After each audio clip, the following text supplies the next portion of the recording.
Behind these numbers is a puzzle. Can you solve it? Fine plus all. Final. Chap plus tier. Chap tier. Final chapter. If you can do that, you could win a brand new car as we play Classic Concentration. And here's the host of Concentration, Alex Trebek. Thank you, ladies and gentlemen, and welcome again to our show. The lady on my right is smiling today, and she has many reasons to smile. How about $10,458 in prizes in one day? Mimi Brophy, welcome back, my dear. Hi, Alex. You mentioned that one of the reasons you were happy and excited about winning the pool table is because you have children who would like to play. How many kids are we talking about here? I have 3 boys. Oh, how old? 7, 5, and 1. Well, They're kind of young, but... the 1-year-old won't be playing much for a week or two. Yeah. But the 7 and 5 will do a lot of, they'll do numbers on your pool table. Oh, no. Yeah, but don't worry about it for a while. Ready to meet your challenger? Sure am. Man's name is John Wood. Hiya, John. How do you do, sir? John Wood bears a certain resemblance to William Claude Dukenfield. Thank you very much, sir. Yes. You don't have the nose yet. I'm getting there. I'm getting there, yes. Do you dip into the sauce every once in a while? Once in a while, yeah. There's a woman that drove me to drink. I've got to remember to thank her for that. Yeah. It was a short trip, wasn't it? Very short. Well, it's nice having you here, John. Where are you from? I'm from Woodstock, Ontario. Woodstock, Ontario, my part of the world. Yeah. How long have you, are you down here on holiday or do you live here now? I'm sort of a working vacation. Okay. What do you do? Entertaining. As W.C. Fields. Oh, well, yes. I can understand that you'd be very successful at it. Thank you, You sir. do it well. I All right. try. Good luck. Thank Take you. a look over here. We'll show you one of the prizes. Keller's elegant Royal China cabinet, solid maple with deep cherry-hued luster, built with old-fashioned pride. Royal furnished by Keller. Alex. Let's show John and Mimi where they can find that prize on the board. Number 25, the China cabinet, $600 in cash in the cash pot today, John. And we have a holiday in the Catskill Mountains, a resort vacation for you. Beautiful. All right, and you get to pick first, and you can pick it as W.C. or as John Wood, your choice. Well, we'll try my luck that way, yes. Let's take number 1, please. 200 California lottery tickets. Yes, I need that. Maybe there'll be a winner in there, Alex. Yeah. We'll match that with number 8, please. Wild card, so it's going to be a match. Way to go, John. The other California lottery tickets are at position number 17. Let's open it up for John right away. See if we can get some good things happening for him. Select again. Okay, we'll continue with number 10. Men's complete wardrobe. Wardrobe. I need some new clothes, I guess. We'll match that behind number 18, please. 18. Cash pot. No match for you, so we'll go to Mimi, the champ. Okay, I'm going to try to find the match to the cash pot under number 3. Is it there? No, patio No? furniture. Oh, I'd love to have that. Let's try number 21. Piano. No match. John? Okay, we'll start with number 4. Catskill Catskill Mountain Resort vacation. That was, I think that was 25, wasn't it? No, that's No, the China cabinet. damn. That's all right. That's okay. It's still very early. Yes. I'm going Mimi? to go with number 9. Piano. Oh, and number 21. 21 is a match, yes. Lottery tickets for John, a piano for Mimi, and for us, a chance to observe a little more of the puzzle.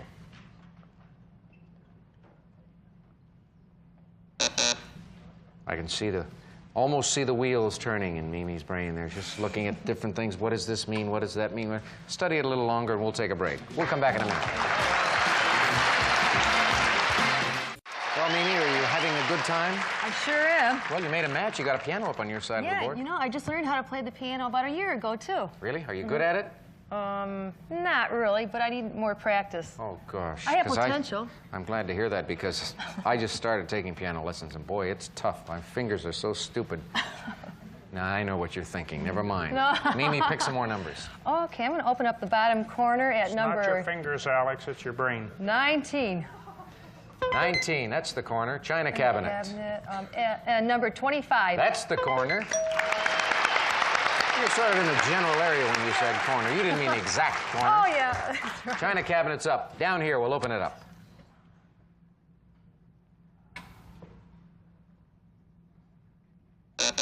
Pick again. Okay, let's go with number 12. Men's complete wardrobe. We've seen that at number 5. Ooh. Red take, no match, John. I think that's a break for me, Mimi. Mhm, Thank no. you, dear. Yes. Number 10, please, for the men's wardrobe. Yes. And number 12. That's a match for John Wood. All right, there, WC. What can you do with this puzzle?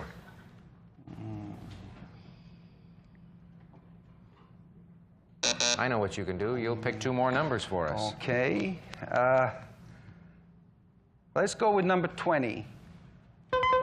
Patio furniture. And I believe that was number 3. Yes. All right. Heavy drink has not clouded your brain at all. Just sometimes, Alec. Just sometimes. Yeah. What does this reveal?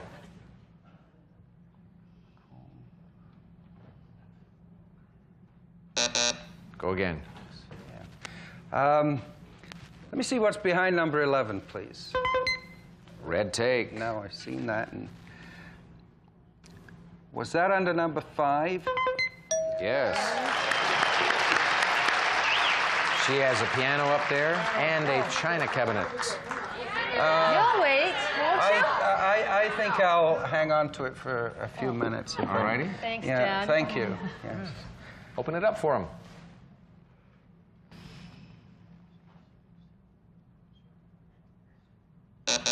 Pick again.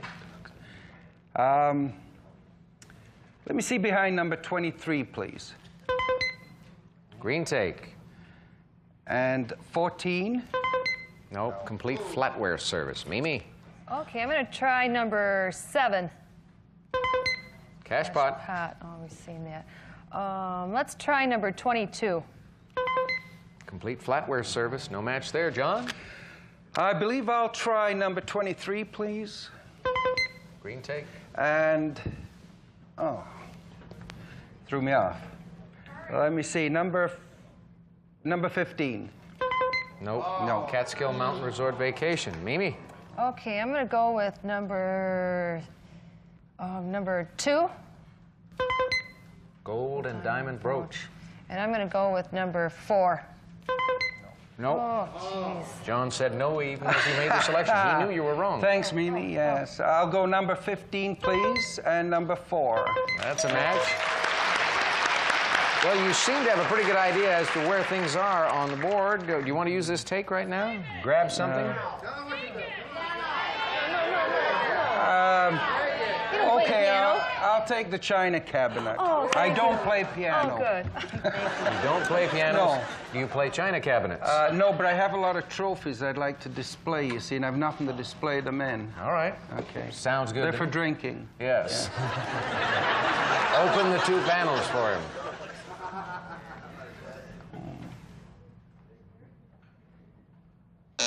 Go again. Can I see what's behind number 18, please? Cash pot. And number 7. Cash pot. Good. Another opening. Another show.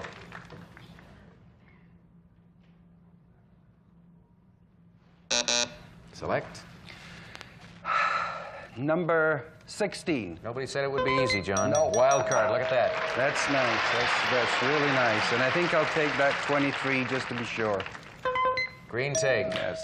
The other green take is at number 13. There is still 1 wild card up on the board. Meanwhile, this is the last take, so you want to grab the piano? Yeah. Yeah. Why not? Is there anybody you know that plays? Well, not piano. Boy. Little attempt at humor there. That's all right. I don't mind playing straight It man sank. when there are little attempts at humor. Let's open these 3 panels for John. Oh, jeez.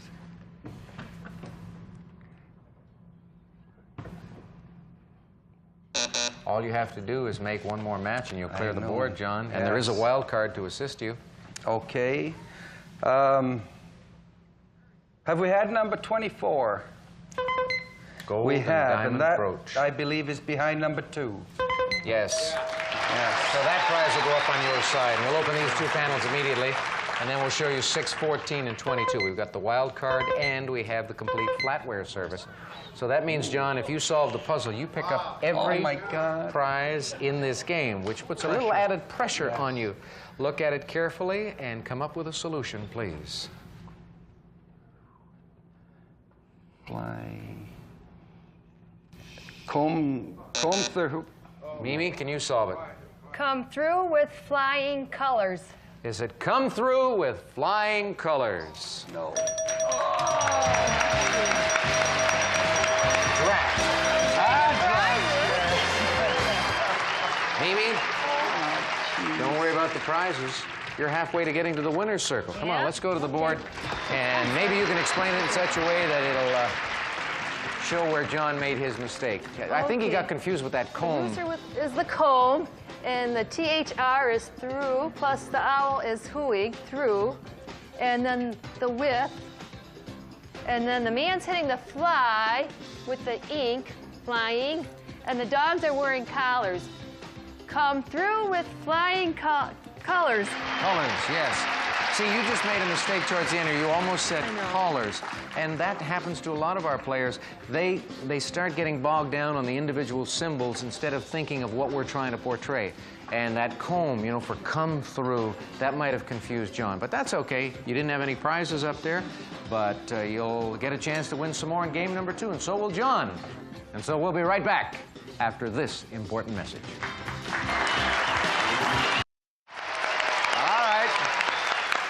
Ladies got the lead in the match, and we're going into game number 2, and we'll take a look at one of the prizes right now.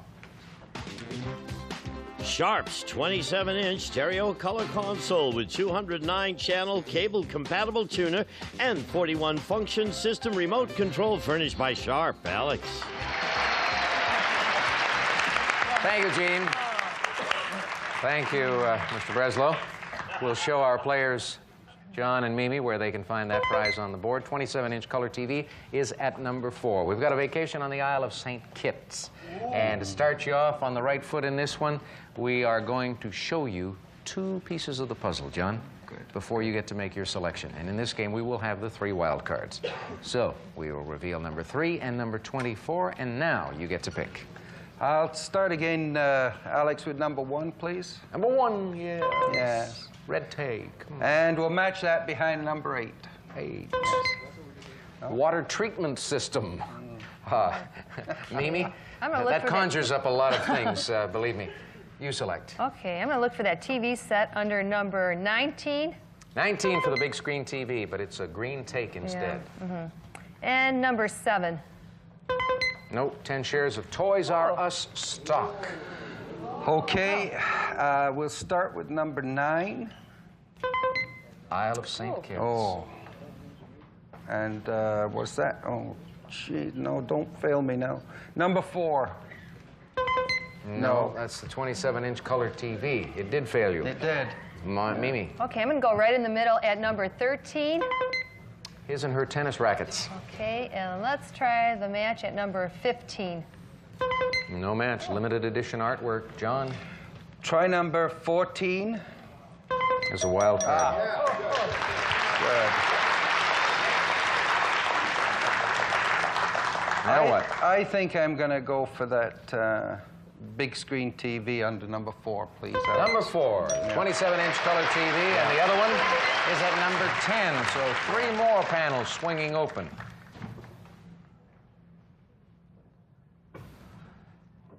A little early yet, Alex. All right, select Yeah. again. Okay, we'll try number 6 Green take, and number 8. No, that was water the treatment system. Mimi, Okay, I get a little break at number 19 green take. and number 6. That's the break. That's the one. I'm going to use this for the TV set because ours is ready to go on to go out any day, so Really? I really could use one. Okay, that's all right. You don't have to explain it, by the way. You can just say, I want the TV. I need the TV. Or I need the TV. That's fine. No explanations necessary. You've got the TV. Take a look.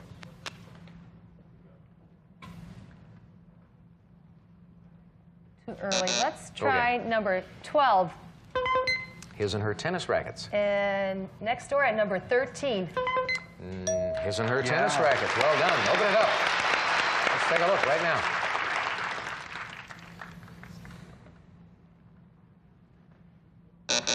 Go again. Let's go with number 20.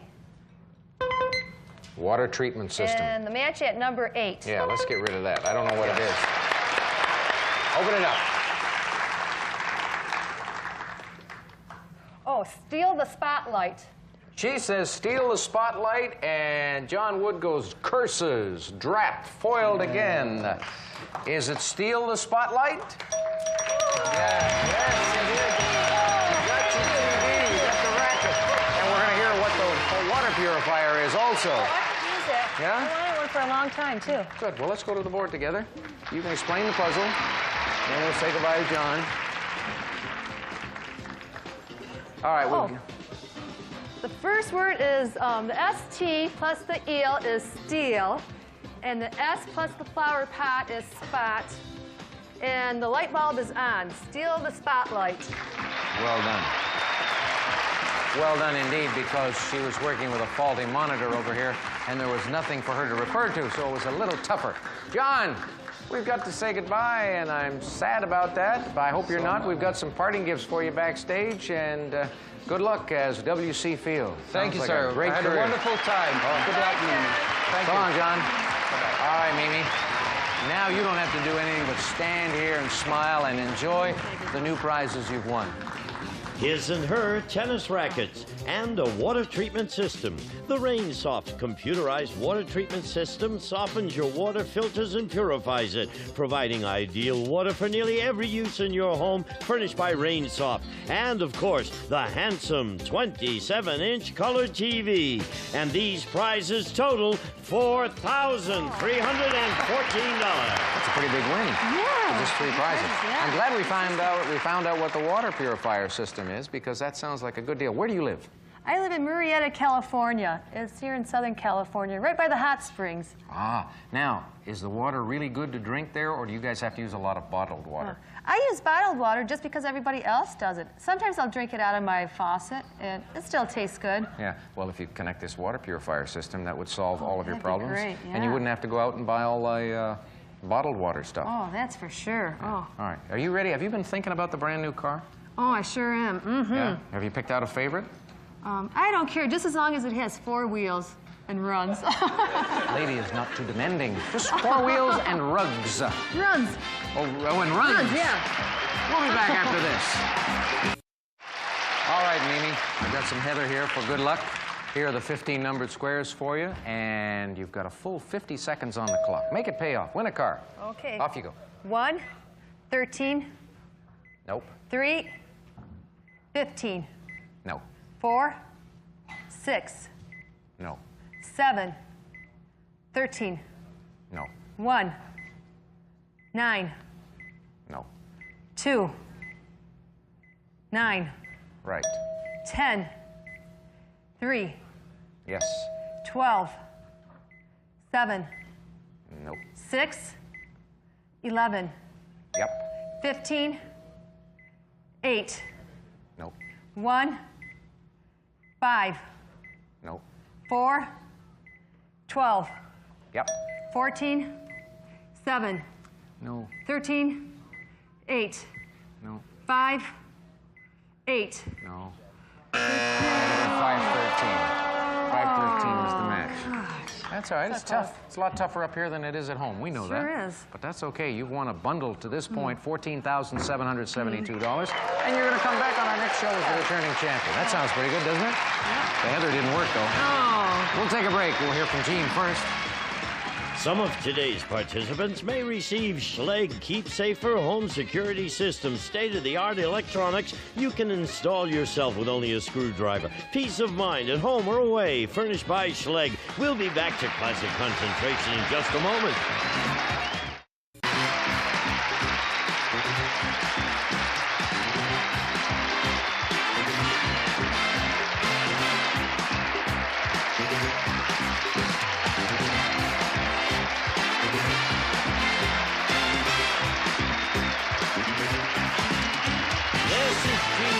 Speaking for Classic Concentration, a Mark Goodson television production.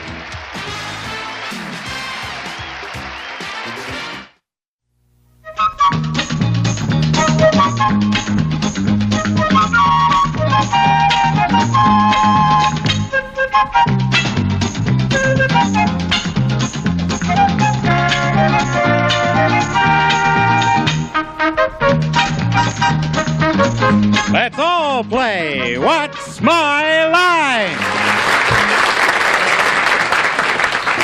Thank you, Arlene. That is the blankest kind of verse. Hello, everybody. Sherry, Hello. Henry, Soup. Welcome to the program. We're going to have a day of tropical splendor here, no doubt. We have some fascinating challenges for you and a mystery guest who will mystify you utterly. Right now, would our first challenger enter and sign in, please?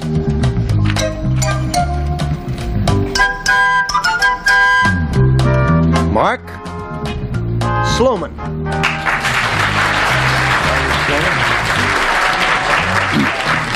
Where are you from, Mr. Sloman? Towson, Maryland. All right, panel. Mark Sloman is president of the company that performs a service for Vice President Spiro Agnew. We will now show the audience just what Mr. Sloman's function is.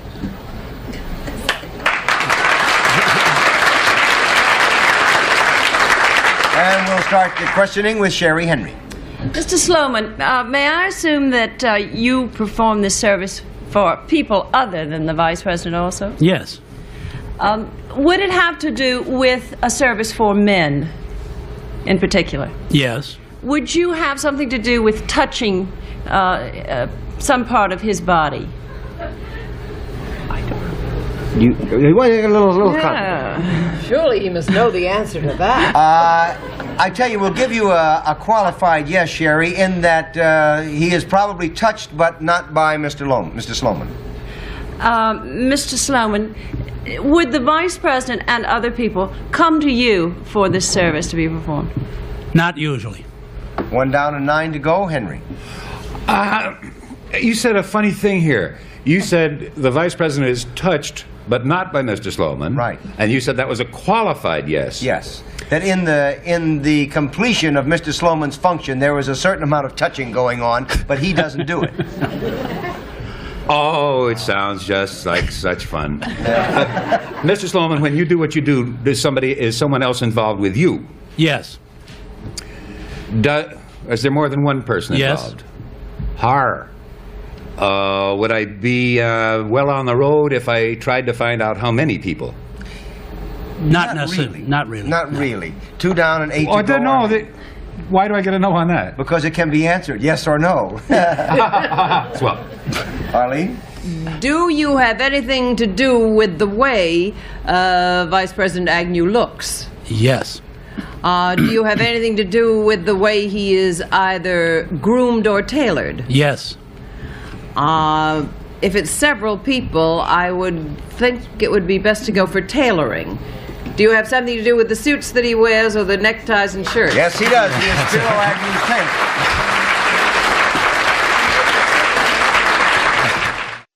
Henry, in fact, that no was a very valuable no. Because Yes. it led us somewhere. was his golf pro. Thank you. No, he's president of English American Tailoring Company, tailors to Vice President Agnew since 1968. Does the Vice President have very specific ideas on fashion? He has them on everything else. He does today for sure. Now, will you say today for sure? Why is that? Because he had a certain amount of uncertainty in the beginning. At the time of Spiro he didn't want to be controversial in his dress. And we were very careful to see that he wasn't. Sherry, yes? Mr. Sloman, are you responsible for the bright turquoise golf outfits and so forth? I selected that one myself, yes. Yeah. Thank you. Now, I understand that your company uses a unique... I don't know what to say. Except that it wasn't very controversial. Or was it? I understand that your company uses a unique method of tailoring. Now, would you tell us about that? Yes, our company has the first photographic computer laser configuration for the developing of individual patterns for custom tailoring of men's clothing. Now, we have some film that demonstrates this technique. Could you explain it while we watch the film? And Certainly. show us what's happening while the laser's working? Could we roll it, Lloyd, please? Here you see the man being photographed by the photometric process. Then a slide is made that has 4 views of the man: front, rear, side, and overhead. This is the technician getting the specifications for the computer. Here, the specifications for this individual order was key punched, fed into this 1800 computer, which will build the order and the specifications for this particular man's order of a suit, let's say, from a New York store. The computer then drives the laser to cut out an individual pattern. Here you see a Hughes aircraft laser actually cutting a pattern, and then the pattern is paper, and it is laid upon the cloth on the cutting floor, and it is sprayed. It is sprayed with a water-soluble paint. It is not marked like chalk in the old conventional way. Thank you very much for being with us and showing us about the machine. Thank you. We're back, and you got 1 for 1 today. I don't think you've missed any all week so far, have you? Knock on wood. It's only Tuesday. And it's only Tuesday. Let's see what'll happen then when our next challenger enters. Would you enter and sign in, please?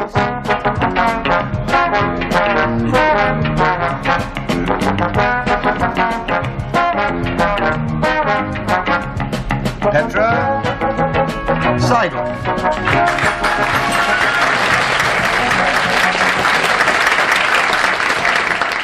Where are you from, Miss Seidel?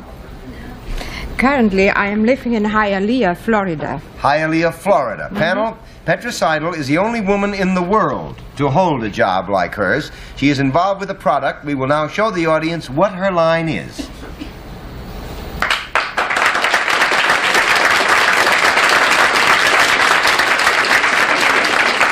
And because he's giving a hard, thoughtful look, we'll start with Henry Morgan. Miss Seidel, you live in Hialeah, Yes. and the only thing I know is that there's a racetrack there. Is that any kind of clue to what you do? No. No. One down and 9 to go. Arlene? Would it help us to get the product, Larry? Is that what we're going for? Yes. And what she does to it. And what you do to it. Is it a product that is larger than our well-known bread box? Oh, no. In the form in which you would deal with it, no. Soupy? Has it ever been alive? No. 3 down and 7 to go. Sherry? Is it manufactured? Yes. Is it a product that men and women use? Yes. Is it a product found in the home? Yes. Downstairs in the home? Yes. Does that mean down and up, or does that mean Well, it's down? found down and up, but I think you would probably... Then I'm going to say it is not in the kitchen. I'm assuming it is not in the kitchen. You are assuming that. Okay, go ahead. Is this a product that can be carried from room to room, perhaps used Yes. in more room than... Yes, yes, you can. Is it something that is some sort of furniture, piece of furniture for the house? 4 down and No. 6 to go. Henry? No. Let's go back one little baby step. No. Do you start with something large and make small ones? Or pieces, or... No. Well, that's the way the question went before.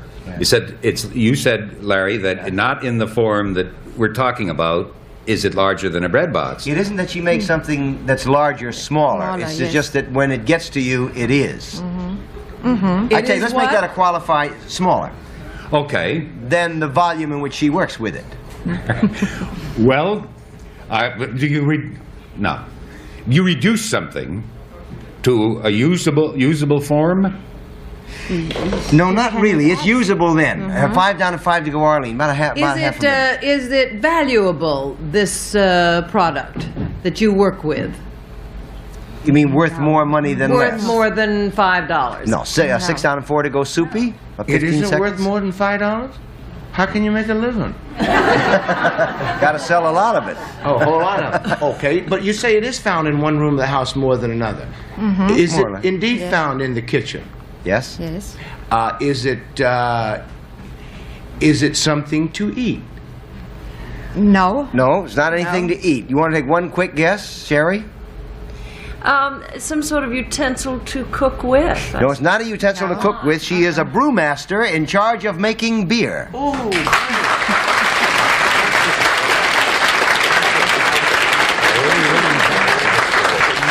She works in Bebra, West Germany, is it?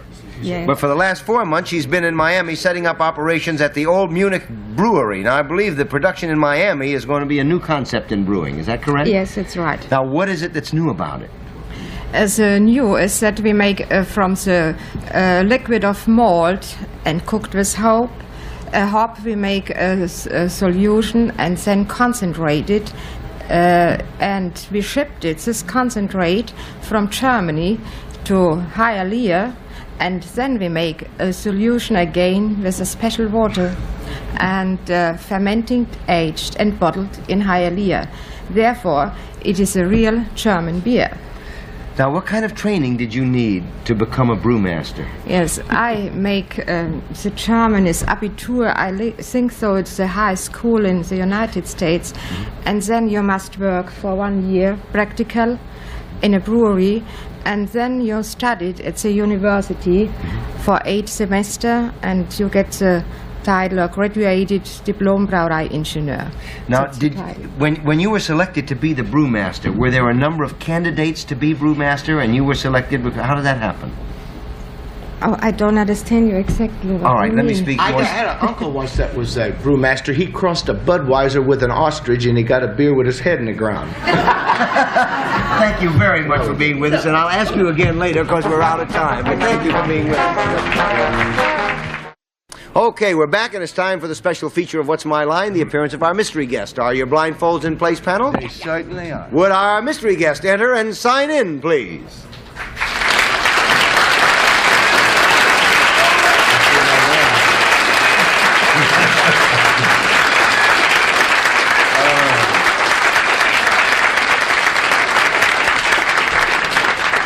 Okay, panel, we go one question at a time. You have about 2 minutes to find the identity of our mystery guest, and we'll start with Arlene Francis. Thank you, mystery guest. Are you best known for your work in the theater? I should hope so. Soupy? Are you currently in a play on Broadway? No, unfortunately, I am not, mate. No, not right now. Sherry? Are you also seen on television? Sometimes. Sometimes I'm on a telly. Henry? When you're on the telly, are you on usually on a talk show rather than in a series? Oh, I mix it up a bit, mate. A little bit here, a little bit there. You know, I make a buck here, a buck there. Arlene? Do you sing? Rather. Soupy? Is that what you really are best known for, your singing? Well, now that leaves a little bit to be discussed, mate. It's hard to say. It's Really. very hard to say. But he's try. in there. Can't say it. Sing. Yes and no. Sherry? Well, do you also dance? Only if you ask me. Henry? Would you dance if I asked you? No.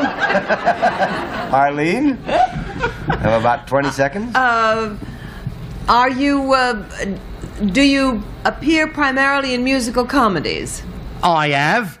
Soupy? Are you from another country other than America? Well, if the Bronx is another country, I'm from another country. Sherry? Are you also playing nightclubs? No. No. Henry? Would I know anything about your children? I don't have any children. I've got dogs. But what we don't have any more of is time. Take off your mask and say hello to Stubby K.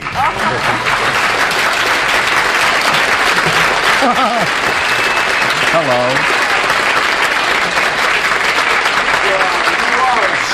Oh boy, is he a singer. He is some kind of a singer. I don't think anybody will ever forget what it was like when Stubby came out on the stage in Guys and Dolls and sang "Sit Down, You're Rocking the Boat." I mean, That's that place a long just time fell ago. apart. Thank you. Thanks. That's over 22 years ago, and I'm still a boy.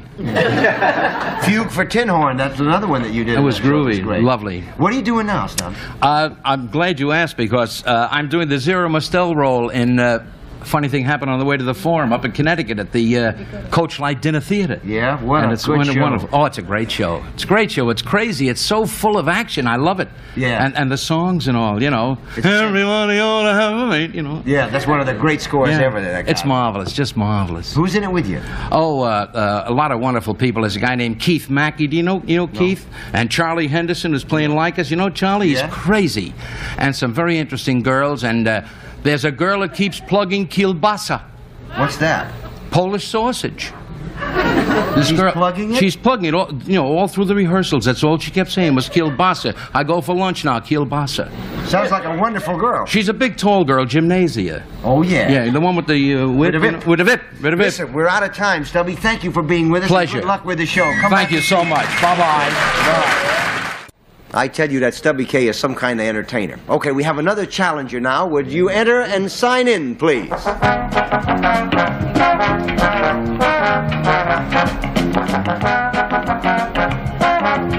Jeanette Turner.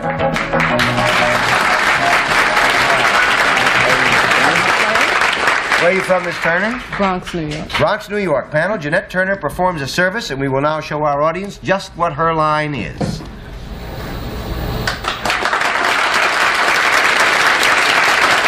And let's start the questioning with Soupy Sales.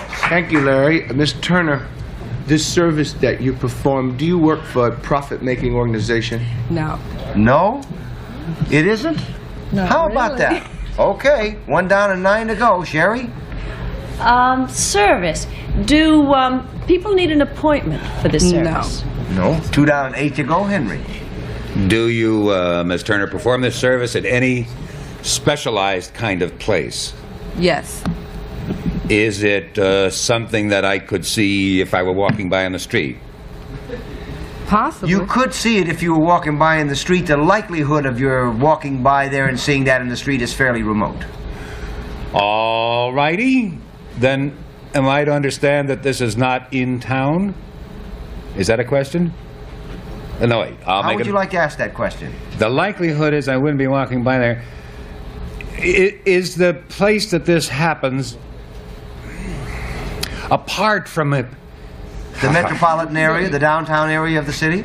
Thank you. Yes. What was the question?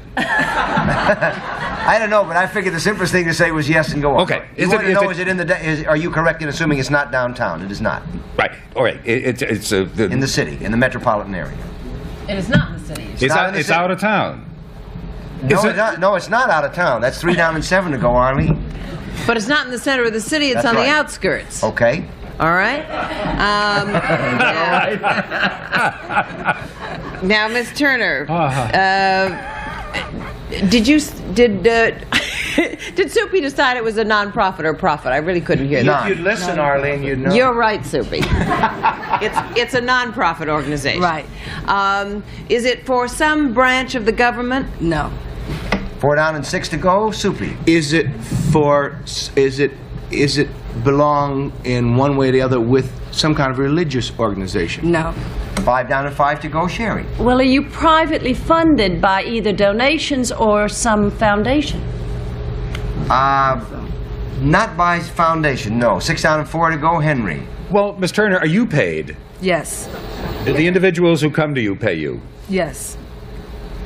See, I sound just like I know what I'm talking about, don't they? But they don't. People come to this place on the outskirts of town for you to do this? Yes. During the day? Yeah. Yes. They drive out? Yes. Do you supply, non-profit, eh?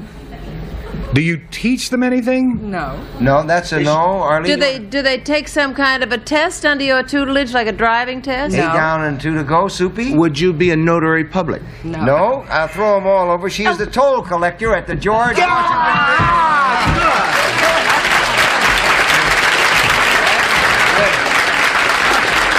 So close and yet so far.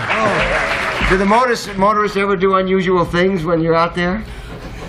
Sometimes. Why did they turn it around backwards so that you only pay toll coming in? Well, it's supposed to make the traffic flow much more quickly. Does it?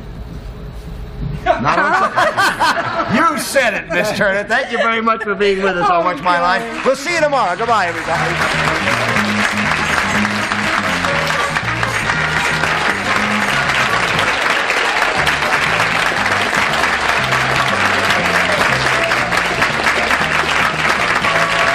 Watch My Line is a Marcus and Bill Todman production. This is Chet Gould speaking. This program was recorded.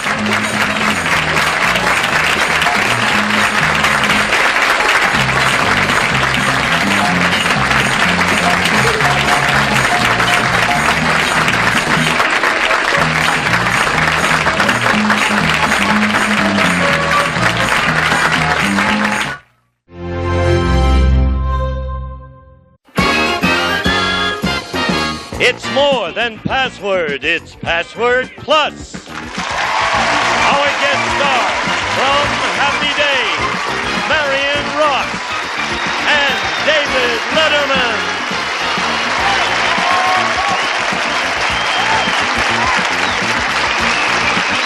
And here's the star of Password Plus, Alan Ludden.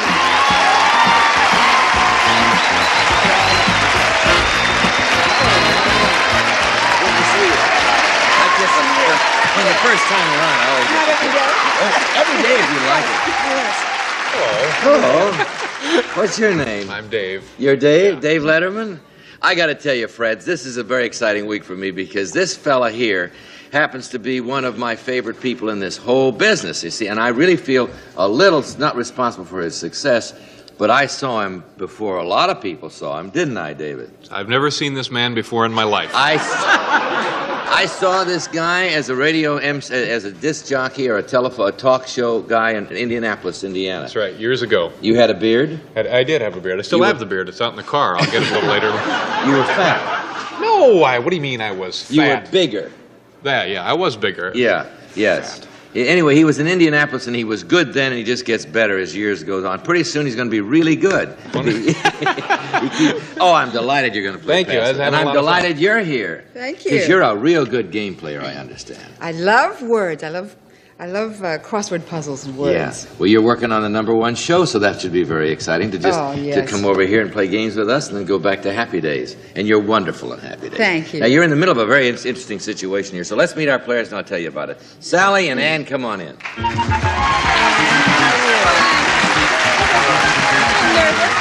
All right. Are you nervous? I'm stuck.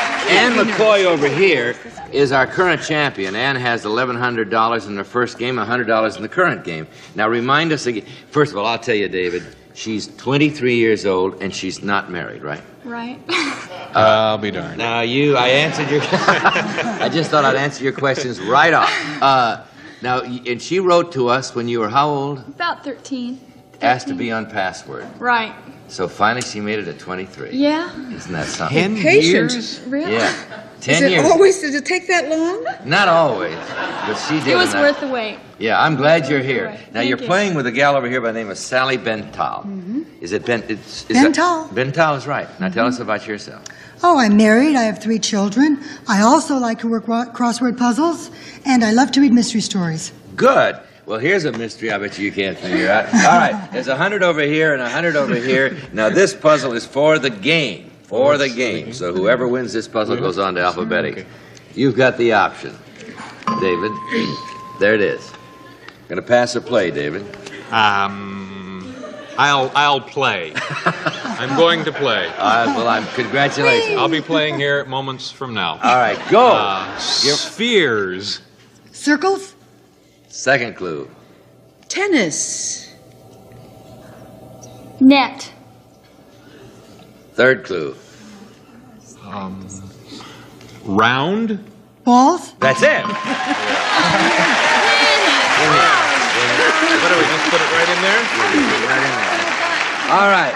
Sally, this is for the game. The first clue to our puzzle, a person, a place, or a thing, is balls. Tennis? Is it tennis? Not tennis. All right, you have the option, Marion, this time. Hey, you throw them in here, that's okay.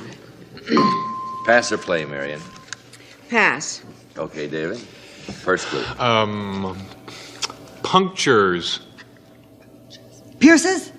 Second clue, Marion. Rabbit. Tetanus.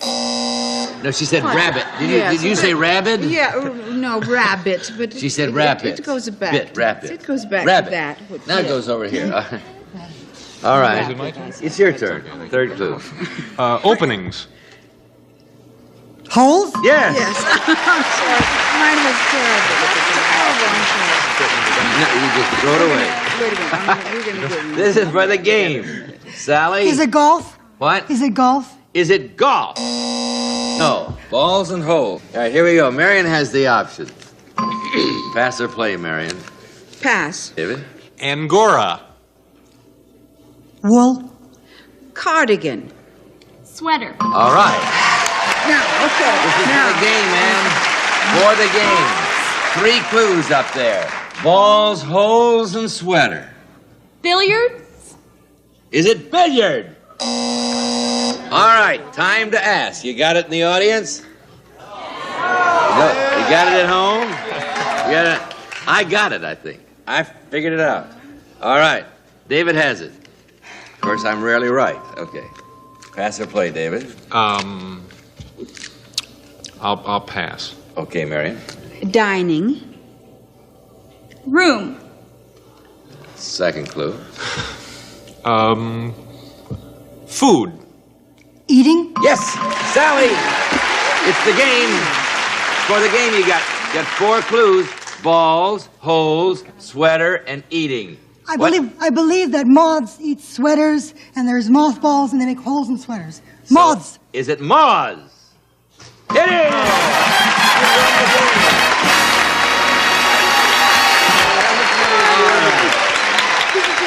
Last clue was insect. All right, Ann McCoy. 10 years. That's great. But you won $1,200 and you brightened up our life. Thank you very much, Thank you Ann. very much. Good luck, All right, Sally. Sally, you and David Letterman will be playing alphabetics right after this. We have a commercial. We'll be right back to play alphabetics, so don't go away.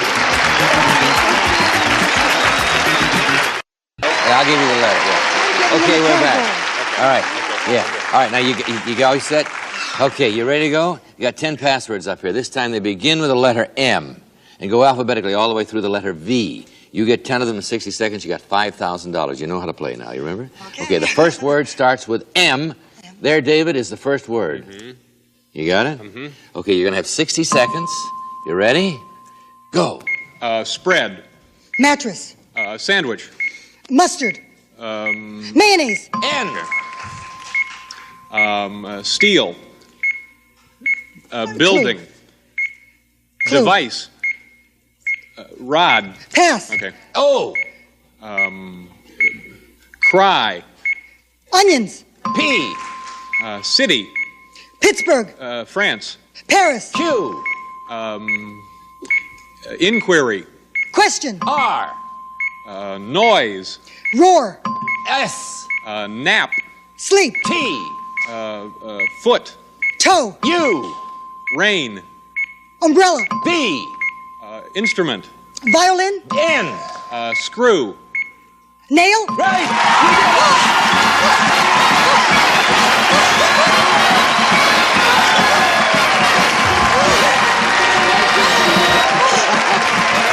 You had a big call with me. So once you got to school, you got it. Oh, you did it. You did it on your first time.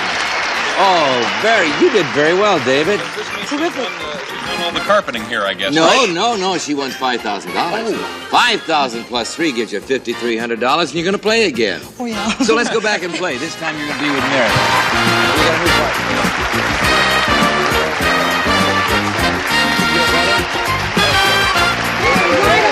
You're good. Oh, boy. I haven't done to meet you. This is Mark Sterry. Is it Sterry? Sterris. Mark Sterris, David Letterman. Sally, Marion. Mark Sterris. Mark, tell us about yourself. Well, right now I'm going to UCLA. I'm a sophomore. I'm a business economics major. Yeah. And in the summer months, I teach gymnastics. Gymnastics? Right. Oh, Dave's a big gymnast. Oh, yeah. Yeah. Very, very good with his body. All right. You ready to go? I'm ready. All right, here we go. David has the option. He's got the new partner. You got it. David, pass the play. I'll pass. Marion? Space. Universe? Second clue, Dave. Dwelling. House. Third clue. Bed. Bedroom? Excuse me, I didn't hear. She said bed. And she said Bedroom? Fourth clue, David. Bed. Post. No. Last clue, Marion.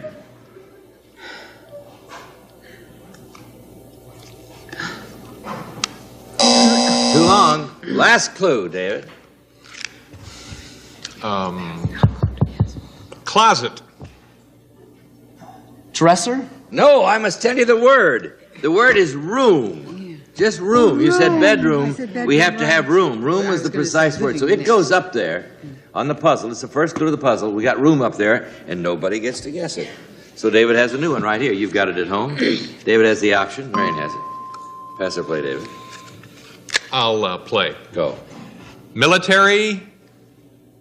Aid. Second clue. Armed? Army?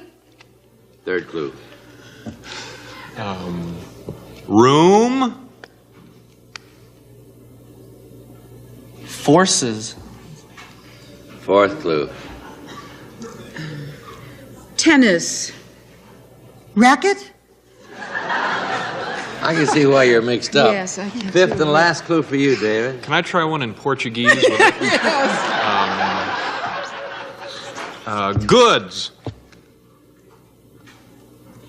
Tanks. What? You're welcome. No, you're welcome. Last clue, Marion. Armed. I was going to say supplies. No, I have to put it up again. It's service. Room service.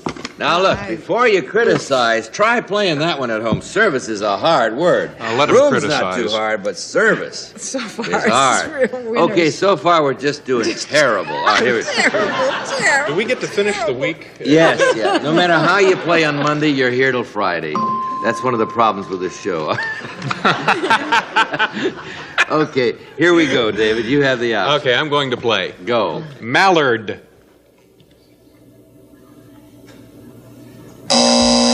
Now that's your fault. Never All heard of right. a mallard. Second clue. Goose.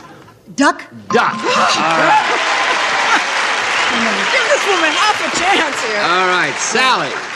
You got 3 clues on the, and you get to start with 3 clues. Room service duck. I hope it's the Marx Brothers. Is it the Marx Brothers? It is. Very good. Duck soup and tea. Nothing going on I think maybe you want to explain why. Yes, duck. Well, duck. Well, room service, they were in the movies. Yes. And duck soup was another movie, but I just assumed number 4 was soup. You did very well. It was a guess. Yes, and it was a good guess. That's all. And I got rid of that puzzle because, good Lord, we weren't doing very well. But you got it. All right, so you have $100. It takes 3 to win. We have a commercial. We'll be right back and play another puzzle. And they'll be better. All right, here we go. This is the second puzzle. Mark, the first one's worth 100, this one's worth 100, but remember, the next one's worth 200, so there's always a shot in this game. Mark has the option this time. There you go, Sally. You're a good player. What do you do, Mark? I'm going to pass. Okay, Sally, first clue. Military. Service. Here we go again. No, we've had service, and I hope we never have it again. All right. Mark, second clue. Untold. Secret. Very good. All right, David, you get to guess the puzzle. First clue is secret. It's Gary Moore. Is it Gary Moore? As in, I've gotta. Okay. Jack Lasculi. No, you only get one. Sally has the option. Pass or play? Oh, I'll pass. Secret. Love. That's his big problem, I'll tell you. Second clue. Spy. Espionage. Third clue. Spy. Agent. Yes. Secret agent. Add up. That's the clue. All right, David. Yes. You get to guess. 2 clues up there. Secret agent. Could be my agent, but James Bond. Is it James Bond? No. All right. Here we go. Sally has the option. Pass or play, Sally. I'm going to pass. Okay, Mark. Receive. Take. Second clue, Sally. Procure. Get. Very good. All right, Marion. It's so much better. You feel better? Oh, yes. All right, now you got to guess the puzzle. You have 3 clues up there. Secret, agent, and get. What do you think? CIA.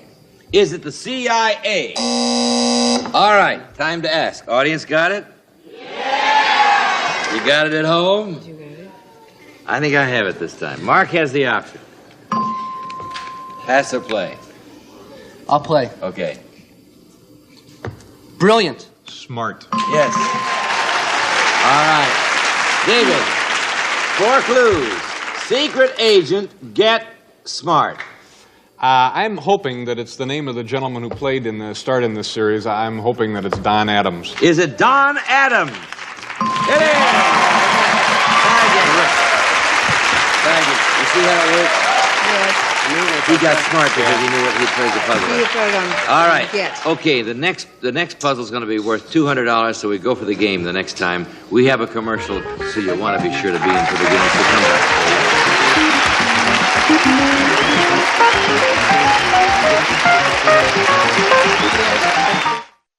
Okay. We got 100 for the ladies over here and 100 for the men over here, and this puzzle is worth $200, so whoever gets it wins the game, goes on to alphabetics. And Marion, you have the option. You got it. I'm going to pass. Okay, David, go. Promiscuity. Say it again. Promiscuity. Debt. They don't know what promiscuity means at UCLA. All right. The second clue. Marital. Adultery? Yes. I gave you the wrong clue. All right. Adultery. Extramarital. All right. First clue is adultery, Sally. It should give it to you right like that. Mary Magdalene. Is it Mary Magdalene? Was that adultery? I don't think so. Okay. Here we go. David has the option. You've got it at home. Pass or play? I'll play. Okay. Thieve. Steal. Right. All right, Mark. 2 clues for the game. Adultery and steal. What do you think? I'm clueless. What? I'm clueless. I don't know. You're clueless? He's clueless. Oh, he's clueless. Got All to right. stamp this out in his lifetime. The man is clueless. Marion has the option. I'll play. Okay. Shattered. Broken? All right, Sally. Yeah. You did it. This is for the game. 3 clues for the game. Adultery, steal, and broken. Marriage. Is it a marriage? No. All right. Anybody have it? Oh, they always say yes. Yeah. You got it at home? I haven't got the foggiest. You got it? You got an idea? We're still clueless. Oh, you're clueless over there. All right. Give you a message. There you go. You've got the option, Dave.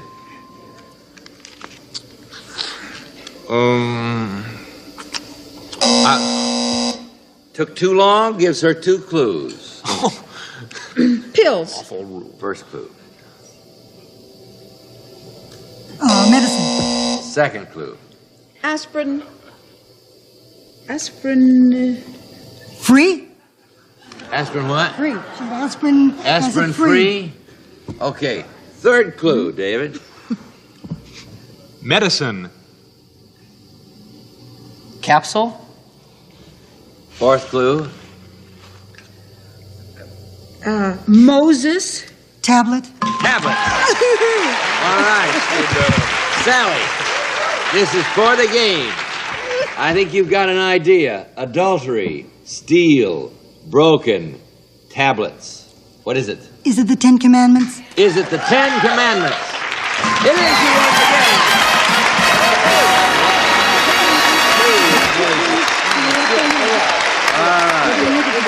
Wow, that was a hard one. That was really a tough puzzle, I think. Mark, you did very well. Thank you. You'll go back to UCLA and you'll learn what promiscuity means. I will. Right? Okay. Mark, we have $100 for you. Thank you very much. Okay. We have a commercial. We'll be right back. Don't go away.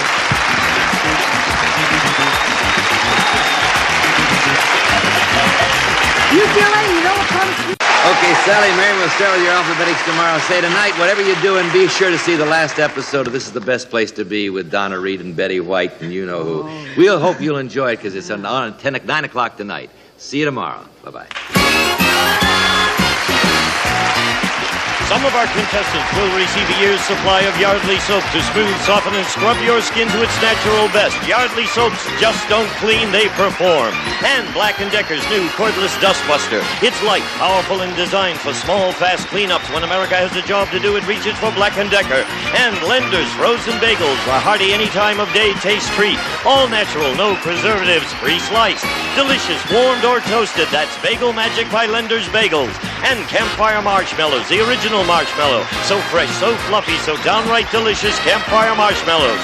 And the representative of our studio audience will receive a Zales Jewelers gift certificate with which you may purchase a diamond ring. Selected from the hundreds of distinctive jewelry fashions furnished by Zales.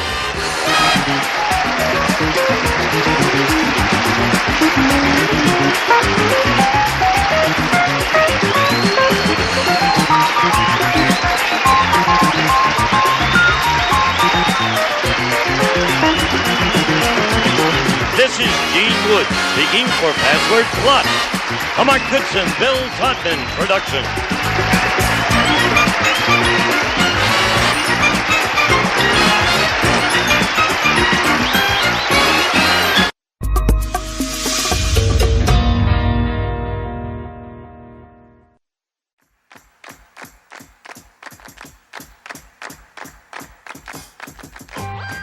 One player watches red cards, the other watches blue, but the IRS is out there watching both of you on Card Sharks.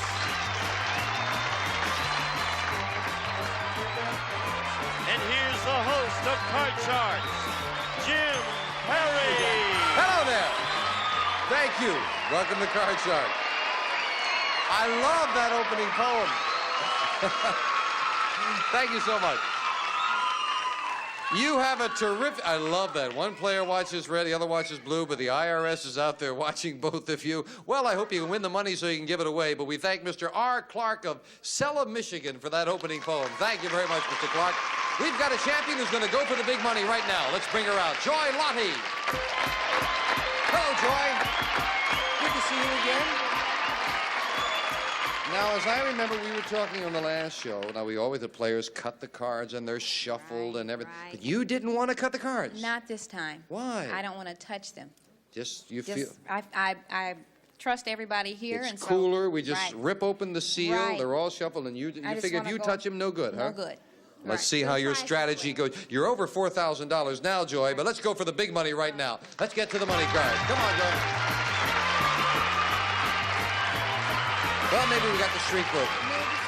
Now you know you won $200 winning the last game. Right. Now we're going to give you brand new cards. This time you're going to bet those cards starting on the bottom line. $200 and 3 cards. Move up to the second level. We give you another $200 and 3 more cards. Your minimum bets, Joy, are $50, as you know, until you get to the top card, the big bet, where you must bet at least half the money. You've got over $4,000, but there's over $28,000 over there. Let's see if it go for you. Here's $200. Fine, thank you. As in the game, you have a choice of 2 base cards on the bottom level. Remember, you can change your base card when you move to the second level, and you can change it again before you make that big bet. We'll start off with an 8, right up the middle. I'm going to change it. I'm going to change that 8. See if I can get Gotta a play better this one. card. Next card off the top is a 6. Oh, a little card. better. I'm going to say $50 higher. $50 bet. higher. Higher than a 6. Oh, no, it's a 3. But it only costs you $50 for a better card. Okay, I'm going to say the whole thing higher. The whole $150. Come on. Higher than a 3. Yes. Good with a card. jack. Now Good we're card. Good card. I'm going to say the whole thing lower. on the jack. You're Yeah, going the on whole with it. thing lower. You must feel something. I hope you're right. $300 lower than a jack. That's another 3. Up goes the 3. We'll give you the other $200. $800 now, Joy. I'm going to keep that card, and I'm going to say the whole thing higher. Come on. $800 bet higher than a 3. Yes, for the queen. $1,600. Oh, wow. Oh, I'm going to say $1,000 lower. $1,000. 1,000 lower. Lower than a queen. And it is for the 4. $2,600 and a good card. I'm going to risk it and say the whole thing, Jim, higher. Oh, I hope you're right. The whole thing higher. For nothing or $5,200 higher than a 4. Yes! With an ace! And a great card moves up for the big bet. The whole thing lower, Jim. The whole thing lower. For nothing or $10,400 lower than an ace. And it is! Over $10,000 in cash. Oh, you picked the best time not to cut him. Way to go. Congratulations. Thank you so much. Well, you had a feeling about those cards. I did. I had a feeling. And Joy Lottie now has $14,800. And we'll be right back with a new challenger after this. Congratulations. That's super. Are you ready?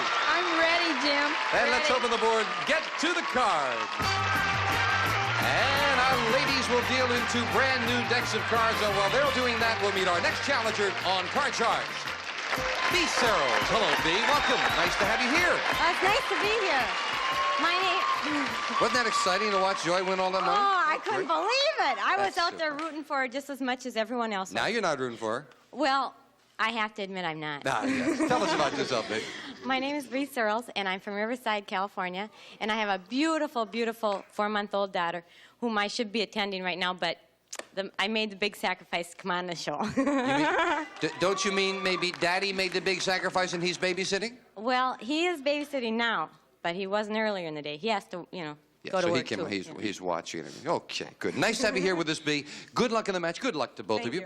Each player has a deck of 52 playing cards. They're shuffled. The players cut them before we go on the air. Joy, the champion, plays the upper cards, the red cards. B, the challenger, the lower cards, the blue cards. Before you can begin calling high-low on the cards, you must win a high-low toss-up question. And Joy, are you all together now and relaxed? I'm fine. Okay. First question to you. We asked 100 garbage men. Have you ever found something in the trash and then given it to someone as a gift? Oh, that's terrible. How many garbage men admitted they had?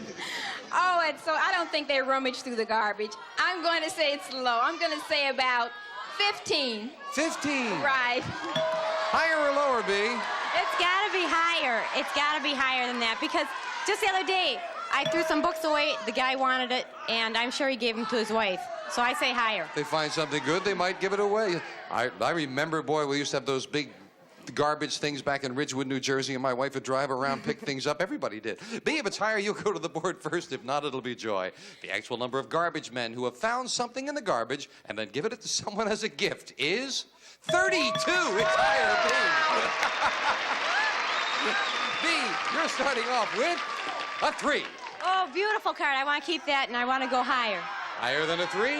Yes, with a 7. Ooh. I'm going to freeze. You'll freeze it. We move the freeze bar over. Can't take those cards away from you. And B, the question to you. We asked 100 16-year-old boys, have you ever had a fight with your parents about the length of your hair? How many 16-year-old boys have fought with their parents about their hair? I've got 6 brothers, and I've seen them all reach 16. So I've got to say it's high. I'd say 65. 65 have fought with their parents about the hair. Joy? Well, nowadays long hair is sort of in, so I don't think parents are giving their boys as much, you know, about it as before. So I'm going to say it's high, but it's just a little lower. You say lower. Right, just a little lower. I must tell you, it reminded me that the classic cartoon I saw and had a hippie couple, the mother and father sitting there in all the hippie garb and the long hair, and off goes the son in a banker's outfit, all dressed up with a briefcase, and the parents said, where did we go wrong? So I guess it's all in your point of view, right? You say 65B, and Joy says lower. Well, the actual number of 16-year-old boys who fought with their parents about the length of their hair is 59. It is lower. Joy. Joy, the first look at your base card, you have a 5. Okay, that's a pretty good card. I'm going to keep it and say higher, Jim. Higher than a 5. No, it's a 2. There's a break for the challenger as B gets a free chance to play a 7 and call this. It's got to be higher. Higher than a 7? Yes, it's very much higher. An ace. Got to be lower. I'm going to keep going. Lower than an ace. A 3. Oh, nice. It's got to be higher. I got to go for it. If this is higher, then B has the first game of the match for the win. Yes, with a 6. Challenger takes game number 1 and $100. We'll set up for game 2, Janice, if you will. And now the champion. Joy, as I recall, you've been behind in a couple of matches and come back and won 2 in a row. Right. Let's hope this is the same. Let's see if she can do it again. B's going to try to stop her. Same 2 decks of cards as Janice deals them out. Joy, we asked 100 men. If a husband discovers his wife in bed with another man, is the husband justified in shooting him? How many men said the husband is justified in shooting the other man? Oh, I should know that. My husband is an attorney, and I can't remember what he said about that.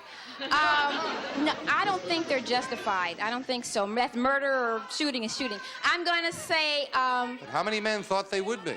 How many men thought... How many men said the husband is justified? Just regular people. Yes, husband. 100 men. Oh, well, they'll think... I'll say that's pretty high. They'll say... I'll say 55. 55 men right. said the husband is justified in shooting the other man. It's got to be lower. My husband would probably do it if he ever found that. Except I think he'd shoot me. I say it's got to be lower. You say lower. The actual number of men who said a husband is justified in shooting a man he discovers in bed with his wife is 55. Right on the button, Joy. Wow. Joy. Wow. Oh, wow. You're starting with an ace. Lower, Jim. Lower than an ace. It is a jack. Lower. I'm going to keep going. Lower than a jack. Oh, no. I thought she was on another one of her rolls. A break for B, who will play a 4. Oh, that's nothing wrong with that card. I'll go higher. Higher than a 4. Yes, with a 10. I'm going to try for it. It's got to be lower. Lower than a 10, risking that one and this one, and getting away with it. Freeze right there. And now, B needs just 2 cards to become the new champion. B, we asked 100 brides-to-be. These are all women who plan to be married within the next 6 months. Are you going to wear the same wedding dress your mother wore? How many brides-to-be said yes? That's got to be low. I wore the same dress as my sister, but not my mother. No way. I'd say 33. 33, you're going to wear the same dress that mother wore. No, styles have changed now, and I don't think a young girl would want to wear the same dress her mother wore. So I'm going to say it's a little lower than that. Even lower than that? Right, right. Well, the actual number of nostalgic brides-to-be who are going to wear the same wedding dress their mother wore is 4. Very much lower. Joy. We're still looking at an ace. I'm keeping it, and I'm going to go lower this time. Lower than an ace. Yes, with a jack again. I'm going to try it again and go lower. Lower than a jack. It is this time a 10. I'm going to freeze, Jim. Freezing it. Joy needs 2 cards. B needs 2, and the question goes to you, Joy.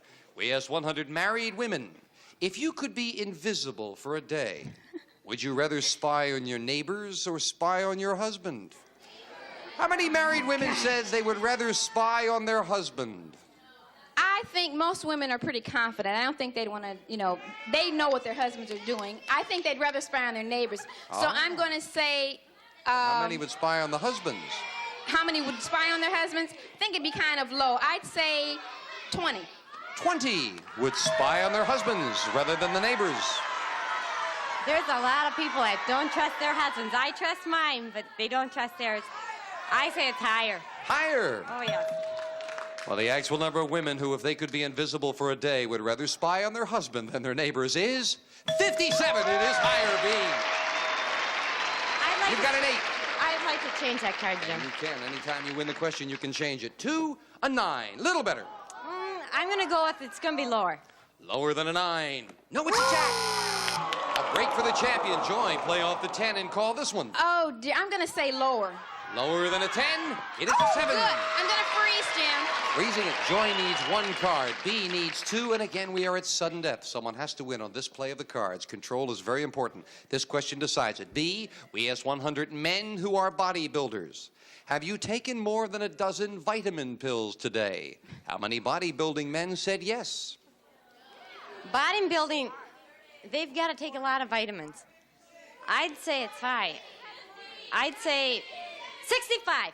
65 bodybuilders have taken more than a dozen vitamins. No, a dozen is a lot of vitamins. I don't think that's necessary to build your body. So I'm going to say, she said 60. 65. I'm going to say a little lower. Lower.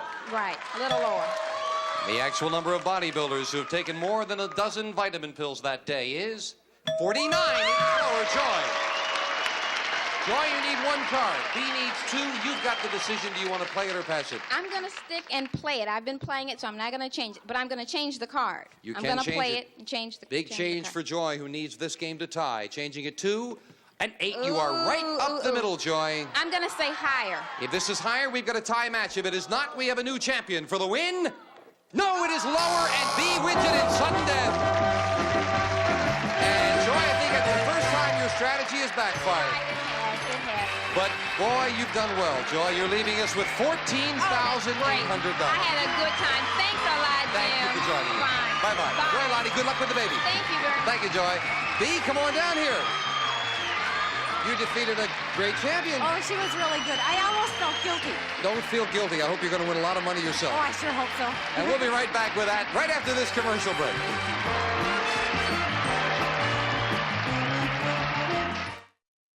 Back with our new champion, B. Searles. Boy, you got that one in sudden death. Are you ready? Oh, you betcha. I'm going to win it all. That's the way to feel. Let's open the board and get to the money cards. Come on up here, B.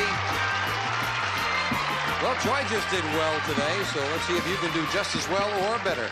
And once again, Janice will deal out the cards as we give you new money to bet with. 7 cards up there, a lot of money. A total of $28,800 if you can possibly get it all and double it and double it and double it. Takes a lot of courage. Got to get some good cards, too.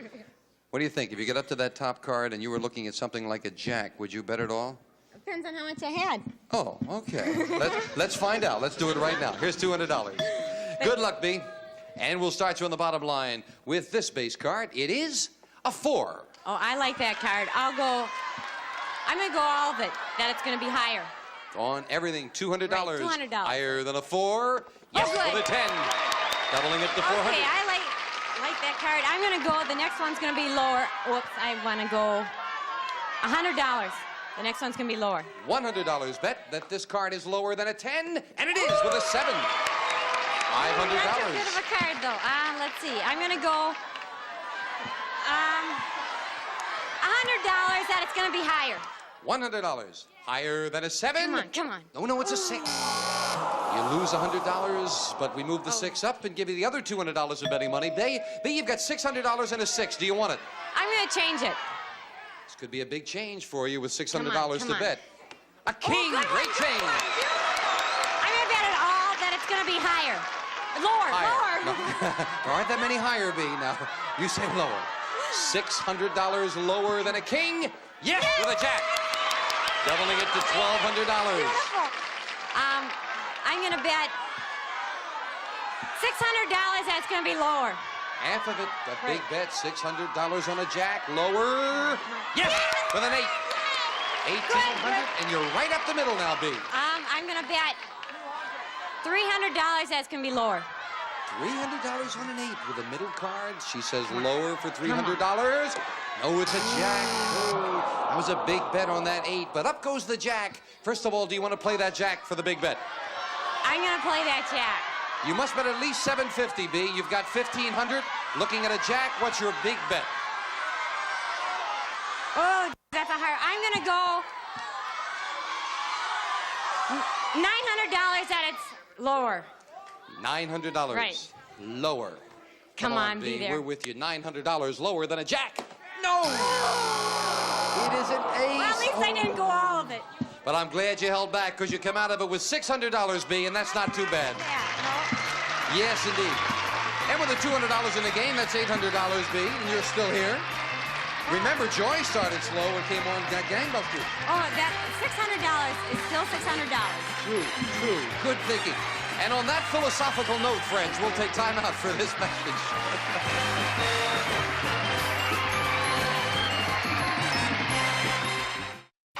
Back with our champion, and we'll load in 2 brand new decks of cards and meet a new challenger on Card Sharks. Marcia Malkoon. Hello, Marcia. Hello. All right. Nice to meet you. Won't you tell us about yourself? My name is Marcia Malkoon. I've traveled around the country a lot. I love traveling. I'm settled in L.A. now, and I just started in the real estate business. Well, you've done a lot of traveling, so I imagine you'd be used to why did you travel all around the country? Well, Jim, I've always lived in California, and I wanted to see what it looked like some other places. Good thinking. Nice to have you here with us, Nice Marcia. to be Hope it's going to be here. a pleasant stay. You'll play the lower cards, the blue cards. B, the champion, plays the upper cards, the red cards. B, we asked 100 teenage girls who have a steady boyfriend.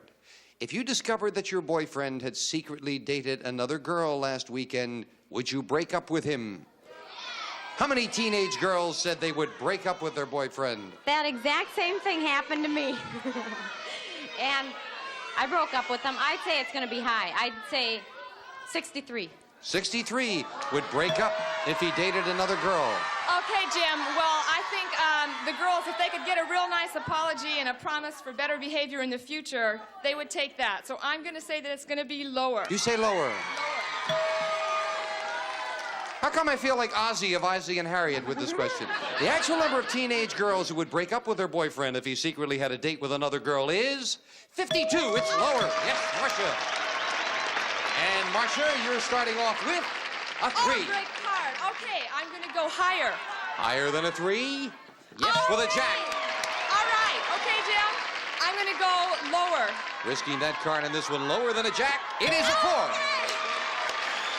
Okay, I've got to keep playing. I've got a feeling I know it's going to be higher. Higher than a 4. Oh, no, a 2. Oh, and you lose all 3 cards back to the base card, and that's the risk you take. B, you get a chance to play a queen. Oh, good card. I love it. I got to be lower. Lower than a queen. Yes, with Oh, a 2. beautiful. It's got to be higher. Keep going. Higher than a 2. A 3. Beautiful. Come on, keep going. It's got to be higher. Higher than a 3. Come on. A 4. I got to do it. I got to do it. It's got to be higher. For the first game of the match, higher than a 4. No! And you lose all 4 cards. And both players are back to the base card, and I've got to take time out for this commercial message, so don't go away. That's all the time we have. See you next time on Card Sharks. Bye-bye. A representative of the studio audience will receive an assortment of Time Life How to Do It books, colorful and authoritative books on gardening, cooking, home repair, boating, and photography. And some of our contestants will receive True Test Easy Care Latex Flat Enamel. Combines the flat finish of latex with the scrubbability of enamel. Exclusively from True Value Hardware stores.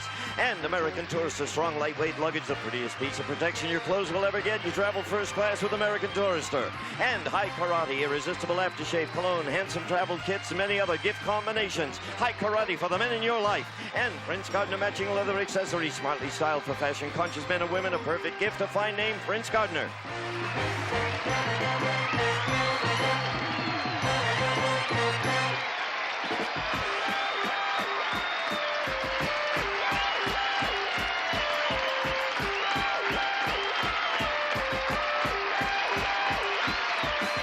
is Gene Wood speaking for Card Sharks. A Mark Goodson, Bill Todman production.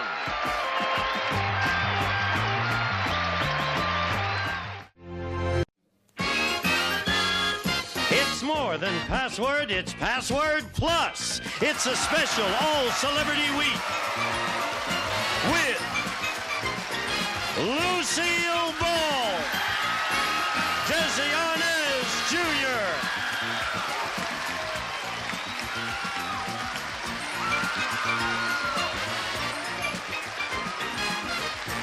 Betty White, Dick Martin,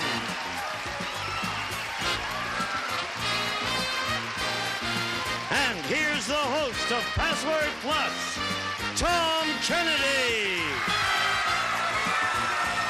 Yeah, big group, huh? Come on, let's play Password Plus. I bet. You hear all that jubilation? Miss Boss, how are you? Good to see you. Listen to Are we in the right seats? Yeah, I think so. No, you're not. No, you're not. Lucy, you're over here. Hold it. Dick, you're over here. Dick, I'm here. Get over here. Betty, you have to come over here. I was told I was going to get to play with Lucy, but then everybody No, gets to play. Lucy is going to play with Desi I'm over sorry, here. I've never done this show before. I can't take this confusion. I have to go. Bye-bye. Come on over here, Lucy. Oh, isn't this It's a new game. sensational? Musical chairs. They said to go on How the are right you? of you. Well, Okay. no, you're on my left. I'm on Betty's there. here. Yeah. Betty is over there. Desi is over here. Betty, Oh, I was right. come on back. I was right, Tom. Yeah. You're the only one that You were the only one that had it I've right. never been here before. Oh, I've come never on, been Betty. Would you play our game? Dick's going to give me a cookie. Oh, is he? Is this a gala festive occasion, ladies and gentlemen? I tell you look sensational. You know, when I came in, I called you boss. Yes. The first successful game show that I had on this network was owned by you. I'll bet you don't know which show it was. No. See? Well, they It had was to- on for 6.5 years on NBC. What was it? It was called You Don't Say. You don't say. You don't say. It was a Desilu production. Look at that. That's the other Desi. Yeah. How are you, Desi? Hey, wait, Huh? my hair. Don't ever do that. No hitting on this side. She's already hit. She's already started. We haven't even Mother played and the son. game. Don't do that. All these beautiful people are here this week, ladies and gentlemen, to play for their favorite charities. And let's start over here with Desi. Why don't you tell us who you're playing for this week, Desi? Okay, I'm playing for Therapeutic Riding Services of Southern California. And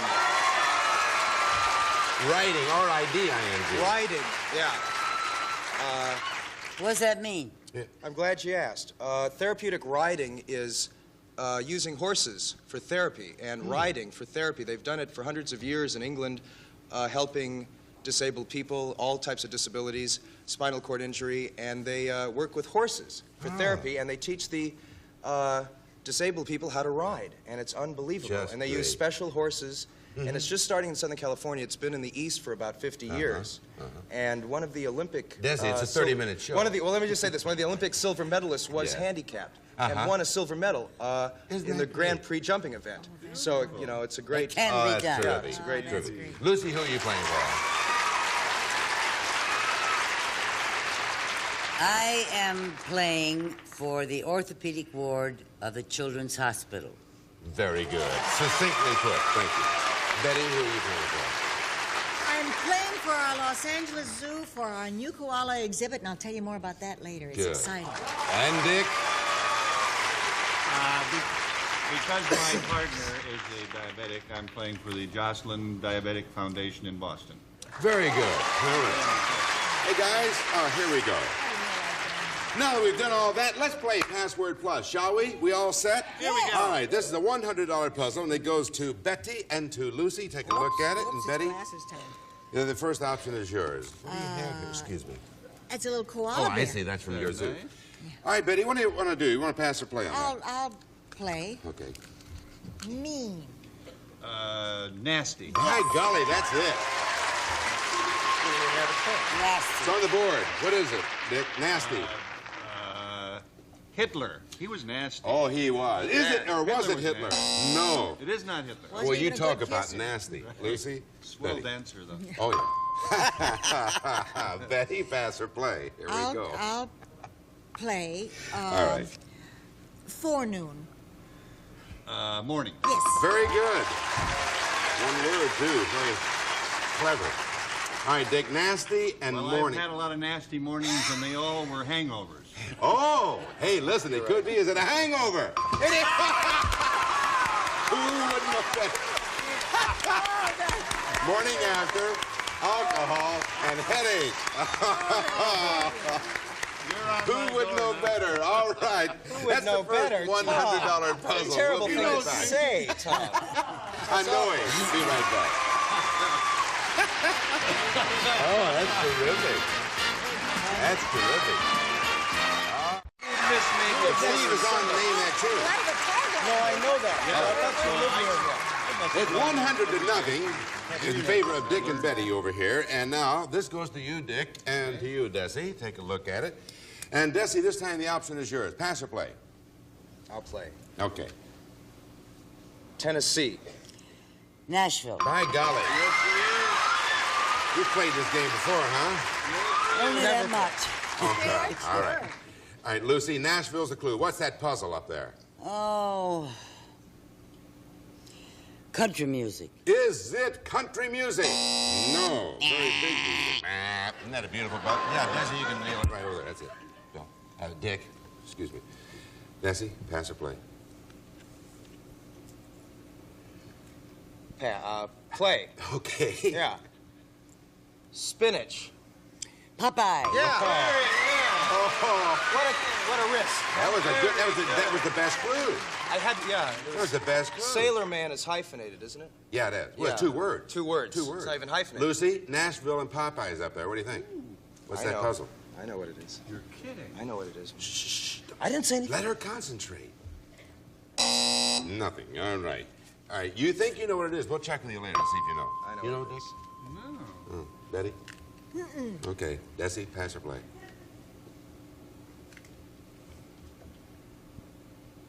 Altman. Robert. No. Dick? Potatoes. Oh. It's It's an inside game here, folks. Desi, back to And I you. feel like I was locked out in the cold. Alda. Allen. No. Final clue over here, Dick. Show. Nash. That's it. I blew it. I think we should explain that Nash was a Robert Altman film, and that's what all those clues meant. Now you have Nashville, Popeye, and MASH. Betty, what do you think that clue is? Oh boy, I wish I knew. I'm going to say Robin Williams. Desi, you still think you know? Yeah. Okay, don't say anything. Oh. No, Wish I could say something. Game is still in progress. No, you can't say anything. Desi, you can look, though. Oh, okay, good. Put that one away so you won't get confused. I'm new at this, Tom. This is a whole I new know thing. that. I've never done this before. Dick, option's yours. Pass or play? I'll play. Picture. Picture. Film. No. Desi? Film. Screen. No. Final clue on your side, Dick. Motion. Movie. Yes, that's it. Movie. All right, We Betty. gotta keep the option so you can get this. Well, no, there's one more to go. I but know, but we gotta, because I think it's gonna be skinny around here. MASH movie Popeye Nashville. Okay, she doesn't have it. All right, Dick, take a look. Desi? Desi has known it all along, he claims. Well, We'll you know find these out. smart Don't say kids. anything. Dick, pass or play? I will play.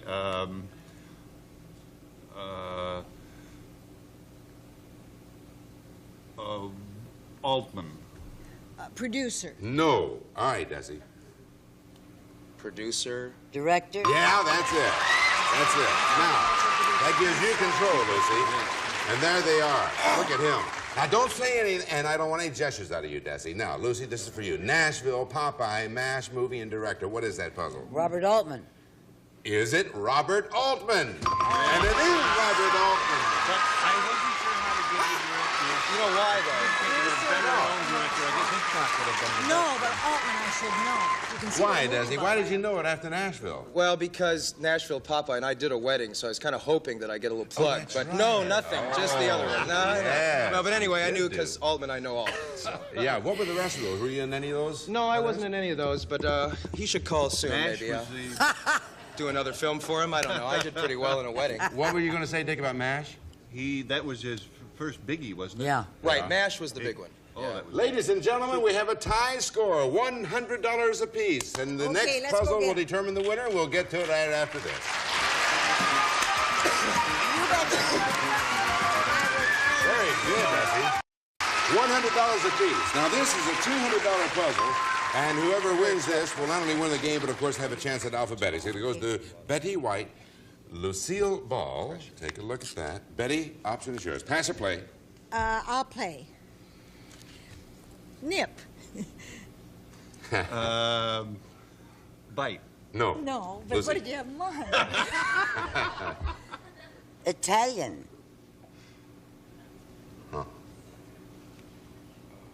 Pitch. And he said the right word. Was it Pinch. in time on the button? All You got right. it. Pinch is it. Italian was beautiful.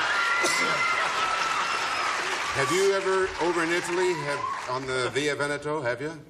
On your Via Veneto? No, on my fanny. It's my mother. It's my mother. This is my All mother right. you're talking to. Desi. What? This is for the game. My mother. Look at that. That says pinch. What's the puzzle? For the game. Attack. Is it attack?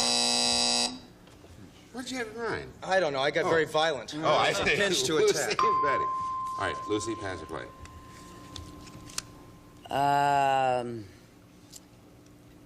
Jowl. Bite. Nope. Betty? Dimpled. Cheek. Yes, that's it. All right, Dick. Pinch and cheek. I This- would just take a wild stab at S.Z. Seagal. He's, Oh, what's wild about that? You remember him? There's nothing wild about that. That's insane, is what it is. No, if you're right, you win the game. Is it S.Z. Seagal? Seagal. Cuddles. Remember him? You remember him? I don't remember. I do. Bob Yeah, Altman is I as far do. as A little before your Altman, time. yes. Bob All right, Altman. Lucy and Betty. All right, Betty, pass or play? I will play. Okay. Dentine. Gum. Yes. Yes. It's fine. Yeah, it is actually in plural. So now you have pinch and you have cheek and you have gums. Is Dick, it- yeah. Is it a dentist? Well, if you're right, you win the game. Is it a dentist? Does your dentist pinch you? She sure does. Oh, Right on his Via Veneto. Oh, okay. Betty, pass or play? I will pass. Huh, Lucy. Pipe.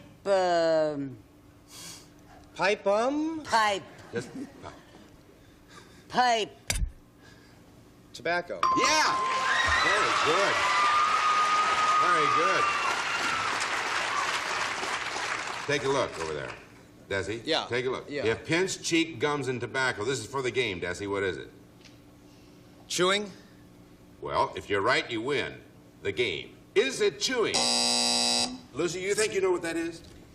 Yeah, but I don't know what to call it. Well, okay, that's all I want to know. Just hold on to your thoughts. I don't know. Lucy, Betty. All right, Lucy, pass or play? Play. Okay. Cud. Chew. No. Betty. Merchandise.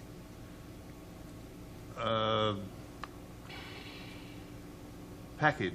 No. Lucy? Chaw.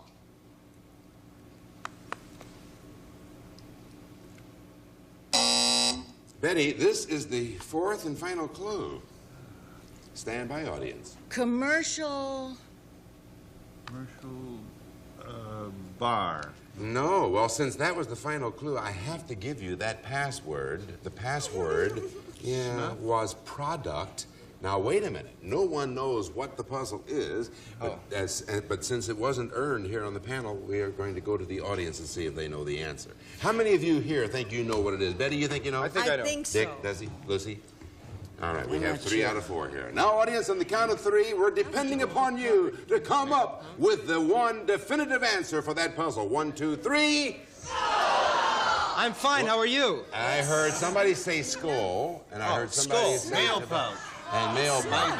Betty says snuff. I think the generic term would be snuff. What do you think, Lucy? Has to be Snuff. Snuff. All right, what is an old magic puzzle board? It is snuff. That was it. Well, snuff it up. I've never gotten to that. Boy, that's tough. That's nose. I don't want to see Yeah. the shit. We'll be right back. Find out who's going to win this game. Snuff it up. Let's put stuff in your nose. What? What would you say for product? $200 puzzle, which will determine the winner. Betty White and Lucy Ball. Take a look. All right, Betty, pass or play. I will play. Okay. Michelob. Beer. Yeah. Okay, Dick. I'll remind you, Dick, it's for the game. What is that puzzle? Milwaukee. Yeah, well, is it Milwaukee? It is not Milwaukee. Could have been Milwaukee. Here we go. And then Betty and Lucille. Betty, pass or play. Enjoyment. Fun. Yeah, that's it. Dick, beer and fun. A bar. Well, is it a bar for the game? No, it is not. All right, Betty, Lucille, Betty, pass or play. Okay. Berlin. Berlin. Berlin. Germany. Yeah, right. Yeah. All right. Beer, fun, Germany. Is it Munich? Well, if it is, you've won the game. Is it Munich? Did you see Lucy over here shaking her head? No. You think you know, don't you? You may. I think you do. Betty, what do you think? Pass or play? I'll play. I'm so glad. Reaping.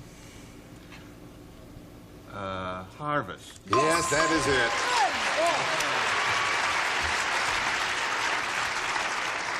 Beer, fun, Germany, harvest. This is for the game, Dick. Oktoberfest. Ah, if you're right, you win the game. Is it Oktoberfest?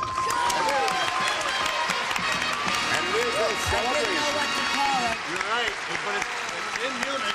I did not know what to But call you knew what it was. You knew the event. I but knew you... the festival. And they can't even spell it. Isn't that ridiculous?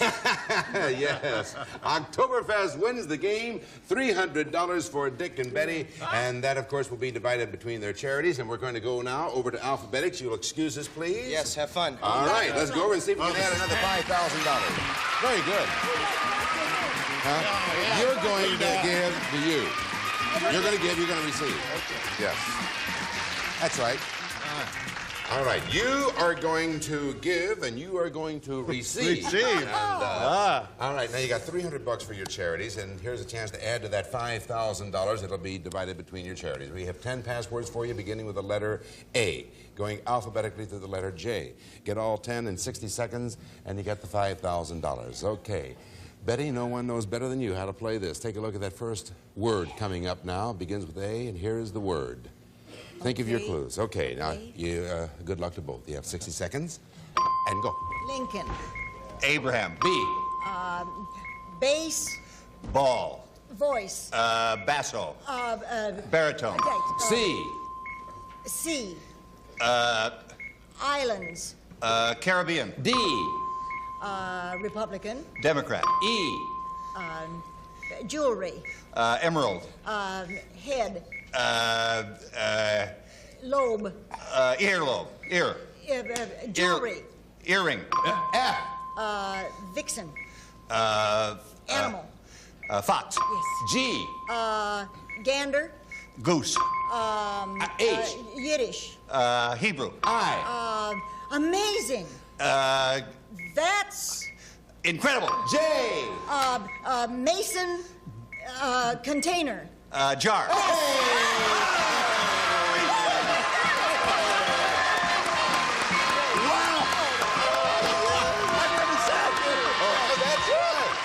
give it a Oh, yes. Very interesting point. The first time he's received, and it's tough, folks. Boy, well done.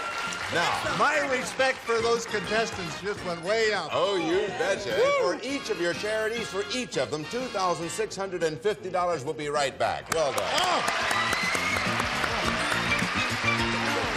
You had 8 seconds left. All right, our new partners now are Betty White and Lucille Ball, and then Dick and Desi over here. Yes. Betty White for Glaza has so far $2,650, and Dick Martin for the Joslin Clinic has the same amount. Desi Arnaz Jr. for the therapeutic writing services for the handicap will continue tomorrow, and Lucille Ball for the Children's Hospital of Los Angeles, the orthopedic wing. It's going to be and is going to continue to be a great week. See you next time on Password Plus. Bye-bye. Members of our studio audience will receive BedSack. New idea in bed covering. Provides luxury upholstery for your old mattress or box springs and protection for new. Furnished by BedSack. Brock's old-fashioned candy store taste. Fresh, good-tasting ingredients. Tempting flavors. Delicious choices. Brock's, the candy store candy. Swanson announces pancakes and blueberries in sauce. 3 light, fluffy pancakes with plump grade A blueberries in a delicious sauce. For regular or microwave ovens from Swanson. Flavor Ice, one of America's favorite quick-freeze fruit-flavored bars. 24 giant bars in a package. Assorted delicious flavors. Flavor Ice, the giant cooler. Gino's Party Special Pizza with a crisp and tasty crust you can trust, plus the flavor shaker. Gino's in your grocer's freezer. New Easy Caulker aerosol foam cork. No gun, no mess. Outlast 4 cartridges. Caulk it easy with Easy Caulker. Charities for this week's shows have been approved by NBC prior to taping. All monies will be forwarded directly to such charities by NBC.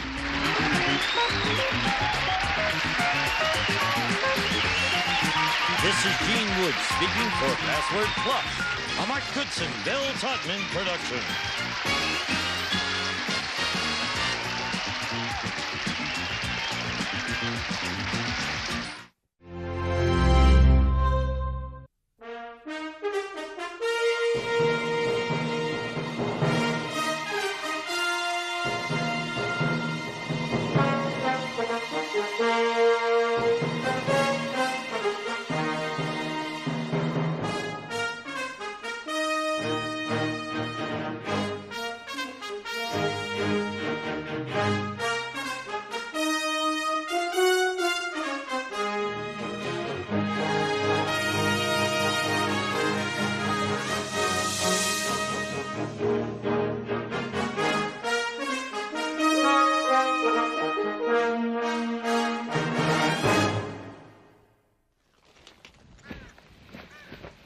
I'm Marty Stauffer.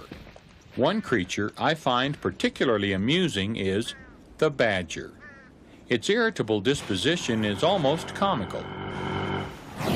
But the badger's temper is no laughing matter, and it's a dangerous opponent when provoked. However, when given the choice, it would rather dig to safety than stand and fight. The badger is literally a digging machine and can burrow up to a foot a minute. Its forefeet are equipped with long claws that are used less for protection than to break up and loosen the soil. Its sturdier hind legs then push the dirt out of the way. The badger lives to dig and digs to live. Come along as we take a look at one of our most notorious animals and see why it's earned the title belligerent as a badger.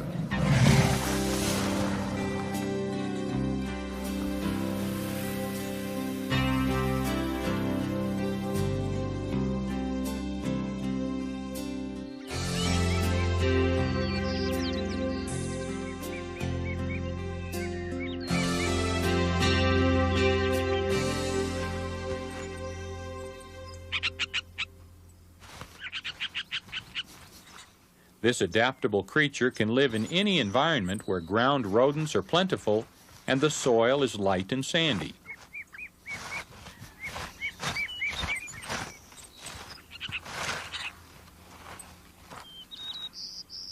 On the prairie, the badger shares its habitat with a variety of other creatures. The elusive pronghorn is one of the oldest Native American animals. Though reasonably plentiful today, at the turn of the century, 40 million pronghorn roamed our plains and prairies.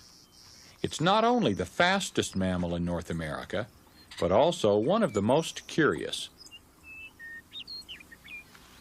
True to form, it hears the badger's commotion and moves in for a closer look.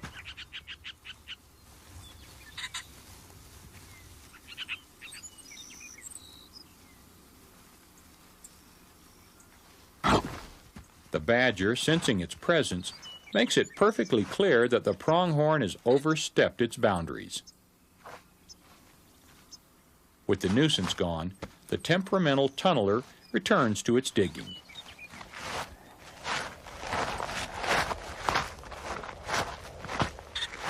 This large member of the weasel family does not dig simply for pleasure.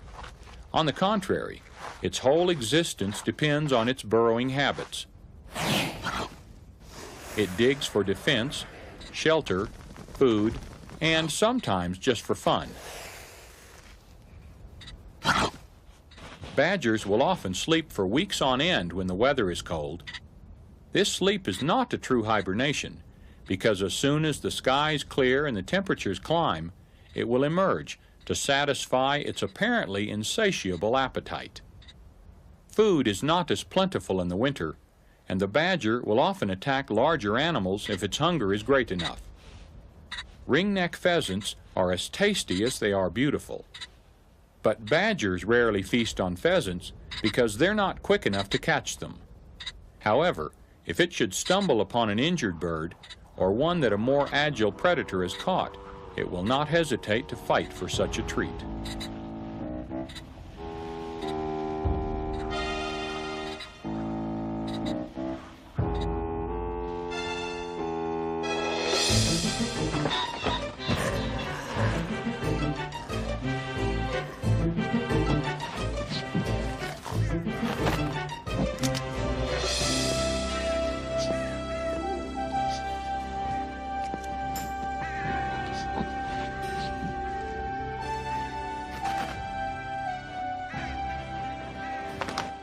Perfectly designed for its burrowing and hunting lifestyle, the badger is almost as wide as it is long and has tremendous strength. Although its vision is poor, this digging doormat more than makes up for its bad eyesight with an acute sense of hearing and a keen sense of smell. The combination of smelling and hearing abilities make it an efficient hunter, especially of rodents. In fact, a badger can tell the sex, health, and location of another badger simply by its scent. In this case, the commotion and smell of fresh blood immediately catch the attention of a competitor foraging nearby.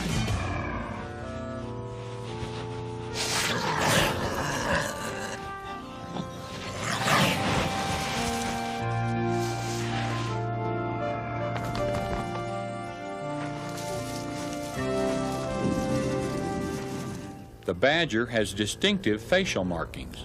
The nose, eyes, and forehead are black, with a narrow white stripe that runs from just behind the nose to the shoulders.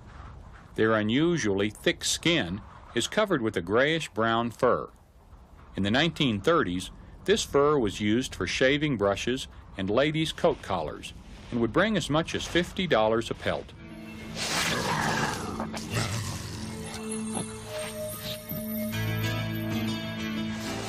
Today, with the creation of synthetics, their hide is practically worthless. Except, of course, to the badger.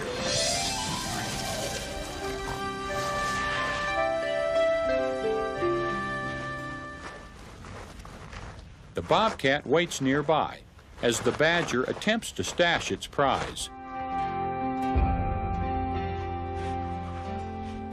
Finally, the waiting pays off, and the bobcat moves in.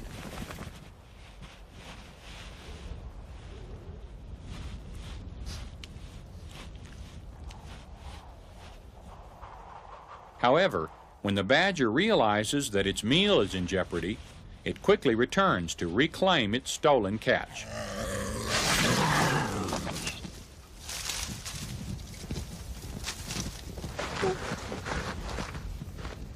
Bested once again, the cat watches hungrily as this prairie poacher devours its kill.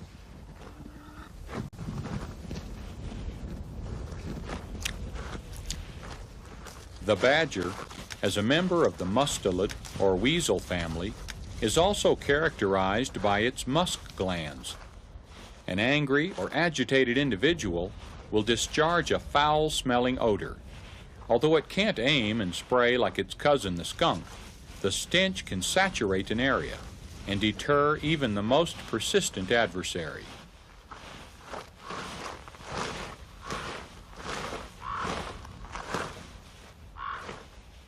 Finally, the bobcat concedes. As the day passes, this badger continues its exploration before the weather turns cold again. On warm winter days, this tenacious creature will often excavate a large area with the hope of finding a den of hibernating ground squirrels.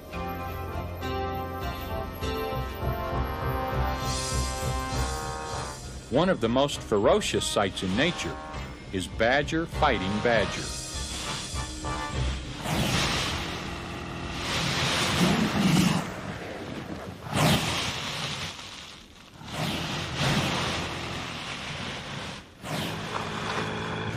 This is only a minor squabble.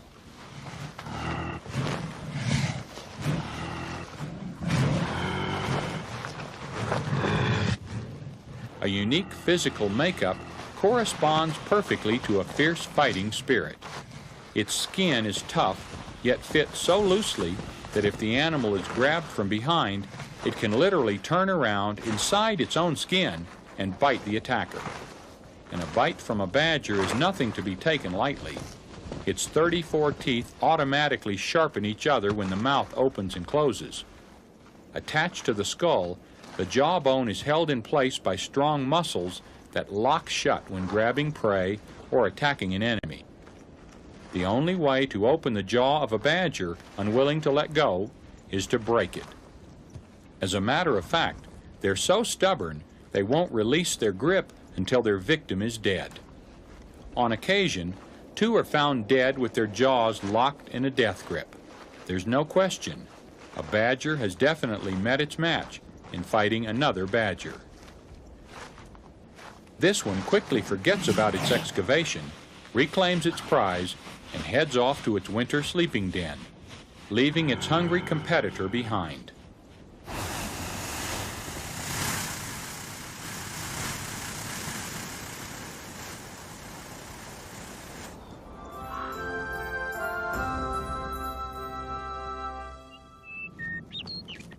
Meadowlands and open country are preferred for their abundant supply of ground-dwelling rodents.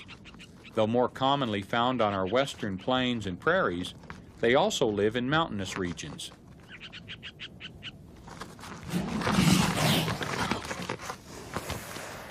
By nature, badgers are solitary animals, so if you should come across a pair hunting or burrowing, it will probably be in the late summer or early fall, their mating season. Burrowing animals, like this mountain-dwelling marmot, typically have a back door, enabling it to slip away if an unwanted visitor comes knocking at its front door.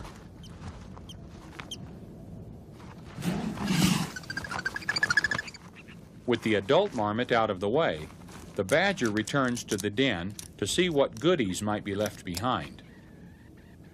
Badgers are known to raid the nests of rodents for their young. In this way, they get the most meat for the least amount of energy.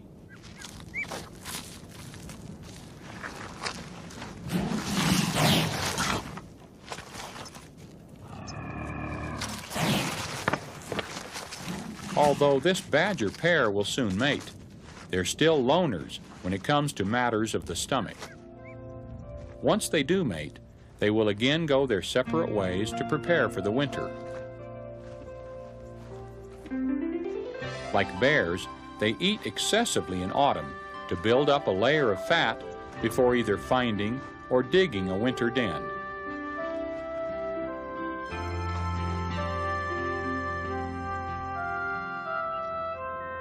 As stated, Badgers mate in August and September. However, the cubs are not born until the following spring. The special process which allows them to mate in August and give birth in May is called delayed implantation.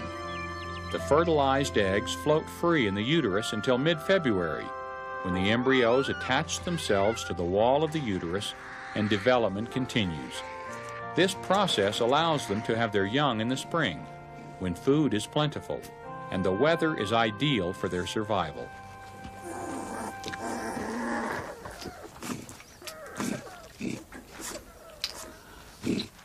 The female digs a special birthing den that is more spacious than a burrowing den and often has a number of tunnels, chambers, and turnarounds. The main chamber is a warm and comfortable environment in which to raise a family. Approximately 6 weeks later, the mother gives birth.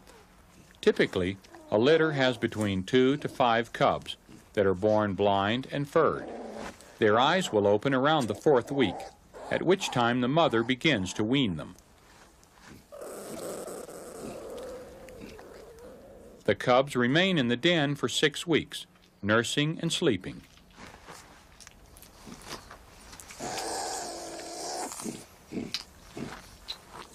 Badgers are very meticulous creatures, so as soon as the little ones start moving around, one of the first lessons they learn is housekeeping.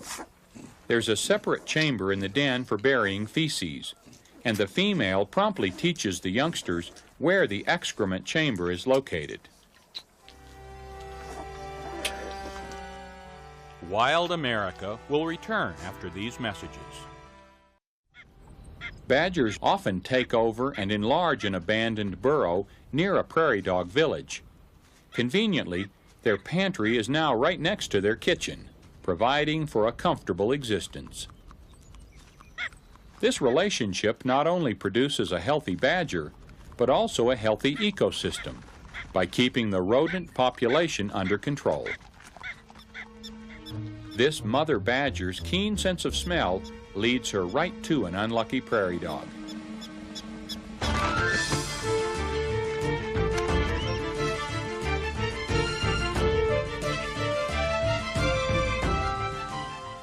Although not renowned for its speed, the badger can run up to 10 miles per hour if the occasion calls for it. The mother returns to the den, where she's greeted by her 2 hungry cubs.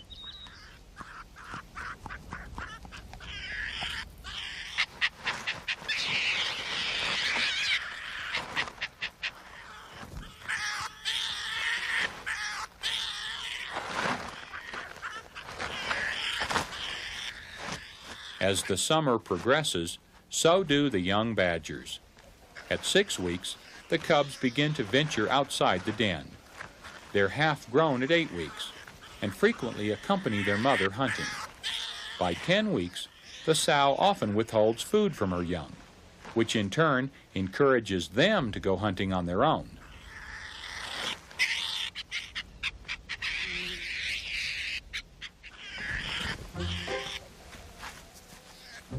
Finally, the cubs get the message and head out alone.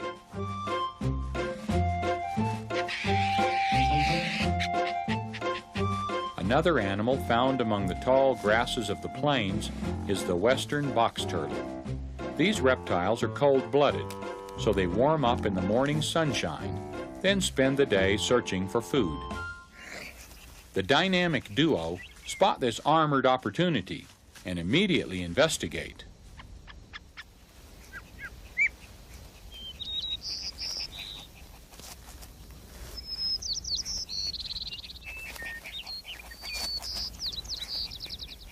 A box turtle's shell has a special dome shape that makes it almost impossible for predators to reach its vulnerable appendages.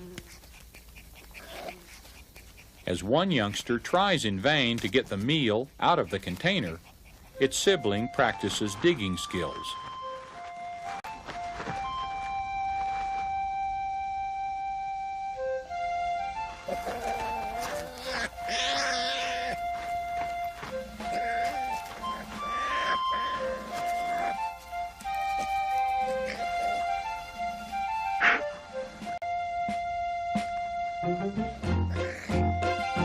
Finally, enough is enough, and the rambunctious cub decides that digging might be more exciting than struggling with the turtle.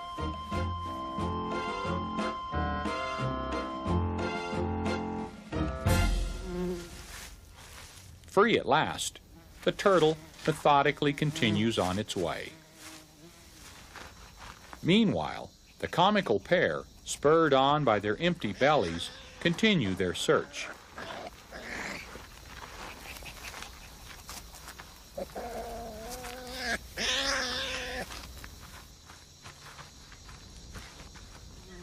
Prairie dogs, unlike badgers, are very social creatures. Members of the same family typically greet each other by touching noses or lips in a kissing-like gesture.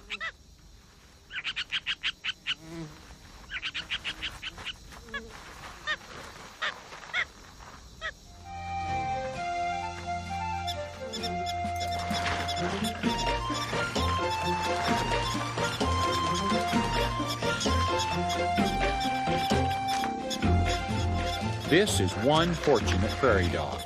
It can be grateful that it ran into these inexperienced cubs and not their mother. For more information about wild America, visit our website.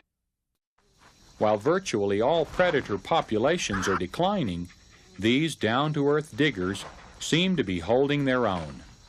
Some say the best defense is a good offense. Maybe there is something to be said for being belligerent as a badger. I'm Marty Stauffer. Until next time, enjoy our wild America.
Ladies and gentlemen, Bill Cullen. Thank you. I don't mind if I do. Thank you. Thank you all. You were very kind and we appreciate it. Hello and welcome to Tell the Truth. Hey, first up today, we have a young man who gets all dressed up, and I mean all dressed up, top hat, white tie, tails, the starch shirt and everything, and then as part of his job, goes out and gets as dirty as he possibly can. Now, we'll learn why this all happens in just a moment, as soon as we meet our sartorially elegant panel here on To Tell the Truth. Gene Rayburn.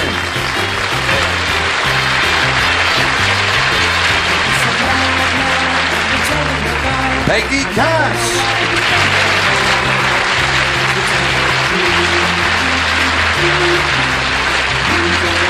Larry Blyden.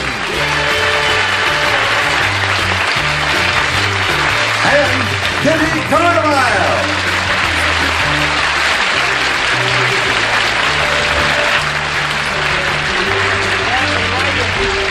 Oh, there they are.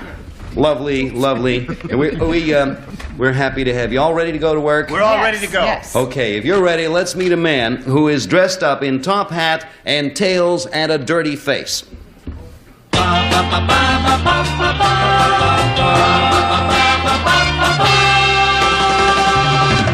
Number one, what is your name, please?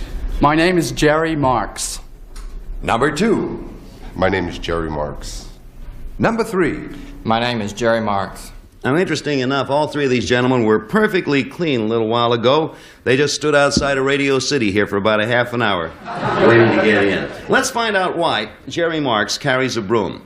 I, Jerry Marks, am an honest-to-goodness chimney sweep. In fact, to really learn the history and technique of this ancient profession, I spent about a month in Germany watching a professional chimney sweep in action. I feel that chimney sweeping requires more than simply putting someone else's best soot forward. Today, thank you. Today, you need an image. Consequently, I report to work in a top hat, tails, and a rakish scarf. Armed with my trusty nylon brush, I can sweep out as many as 4 chimneys a day. And you should see what I sweep out. Not only soot and ashes, but birds and bees, whiskey and beer bottles, and twigs and tennis balls. I must say that my present occupation is in stark contrast to my previous job. I used to be in the beauty supply business. Signed, Jerry Marks.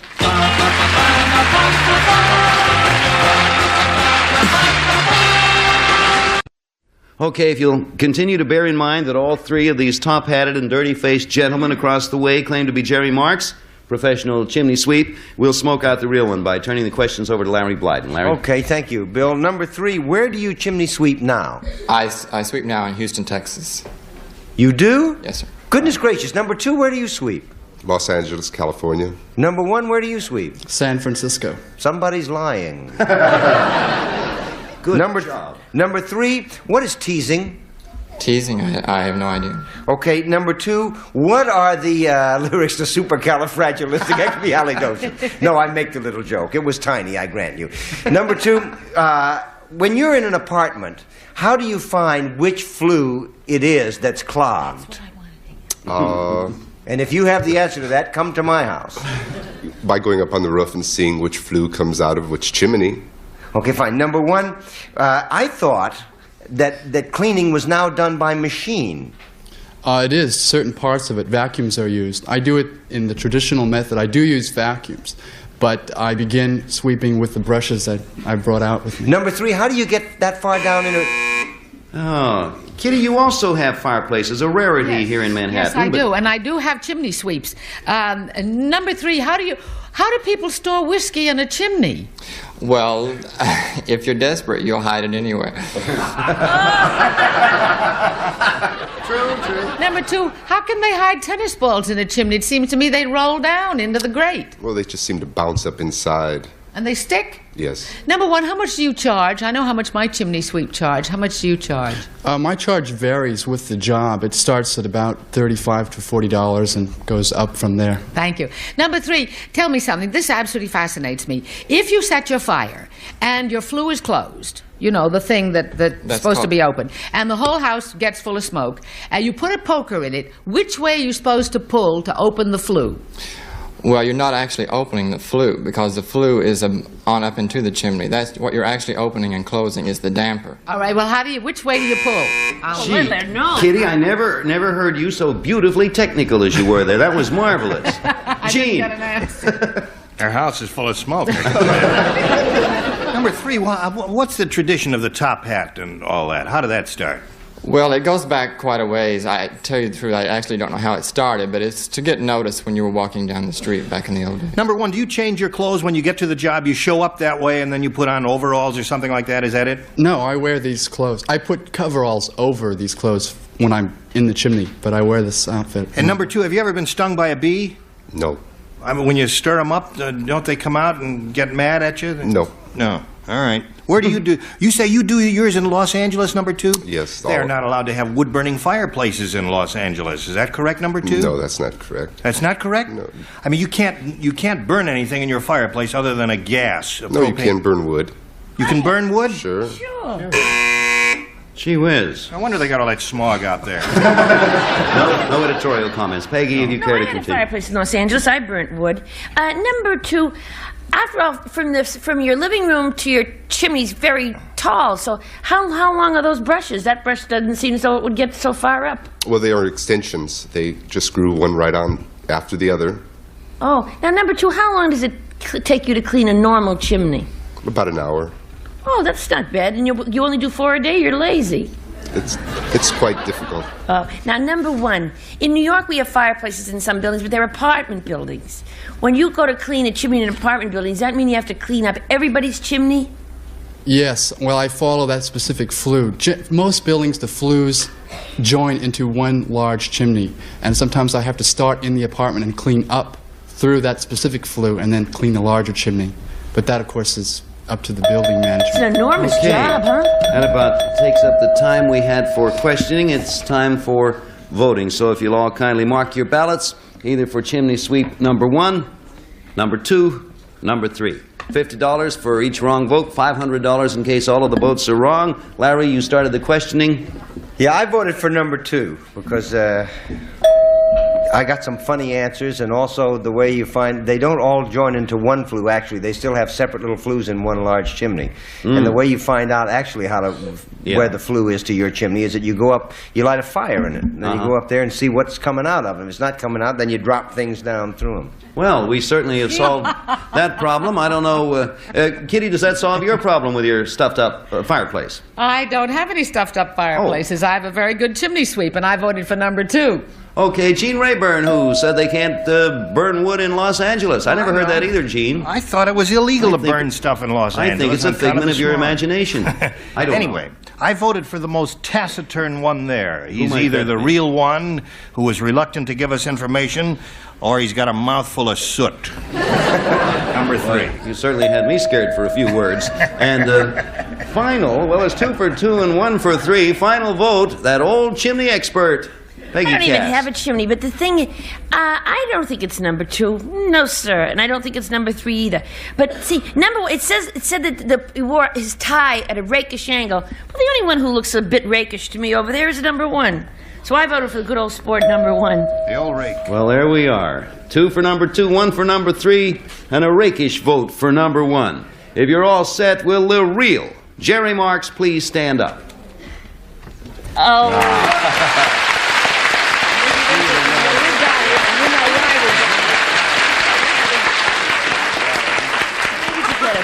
Oh, thank you, Jerry. I have some questions I want to ask you in a little while to clear some things up. But number 1, he with the tie of the rakish angle. Suppose you tell us who you are, sir, and what you do.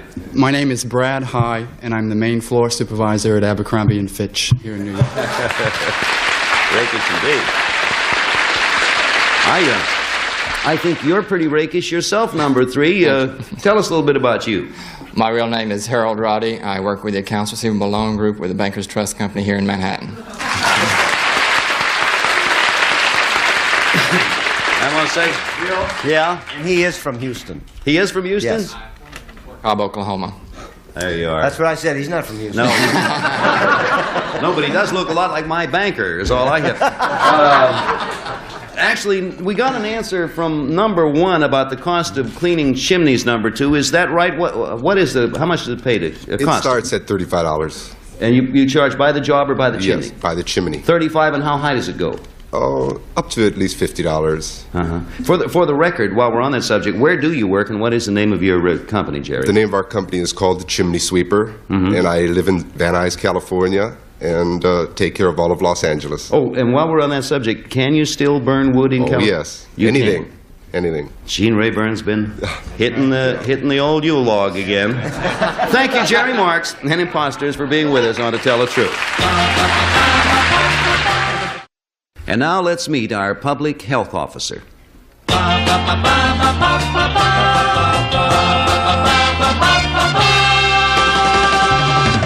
Number 1, what is your name, please? My name is John Troutman. Number 2. My name is John Troutman. Number 3. My name is John Troutman. And here is Dr. John Troutman's medical message.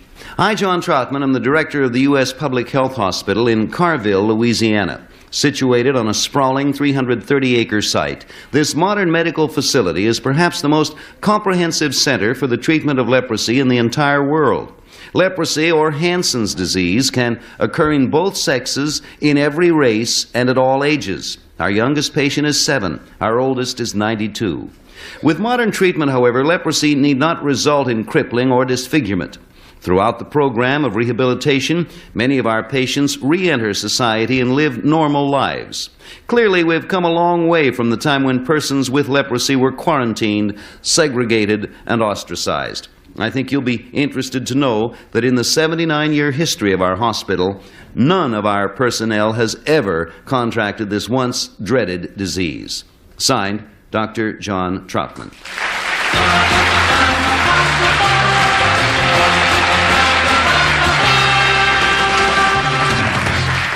We will start our questioning with a daughter of a doctor and also from Louisiana, if memory serves, Kitty Carlisle. That's right. Whoever you are, doctor, I'm delighted you're going to clear up some of these myths about leprosy. Number 3, how does one contract leprosy? It's not entirely known, but they think it's from skin-to-skin contact. Well, number 2, how is it possible then that none of the personnel have ever contracted it? We take special precautions of washing and laundry. Oh, we I wear see. garments, outer garments, when we go in to deal with a patient. I see. And number 1, the children of parents who have leprosy, are they automatically born with it? No, not to my knowledge. I believe that children would not develop the disease unless they were actually brought into contact with it at a later date. Right. And number 3, Hansen, was he the doctor that isolated it, or was he the man that created the cure? What kind of a cure is there? The doctor that isolated it in 1874, I believe. Thank you. Number 2, what is the cure?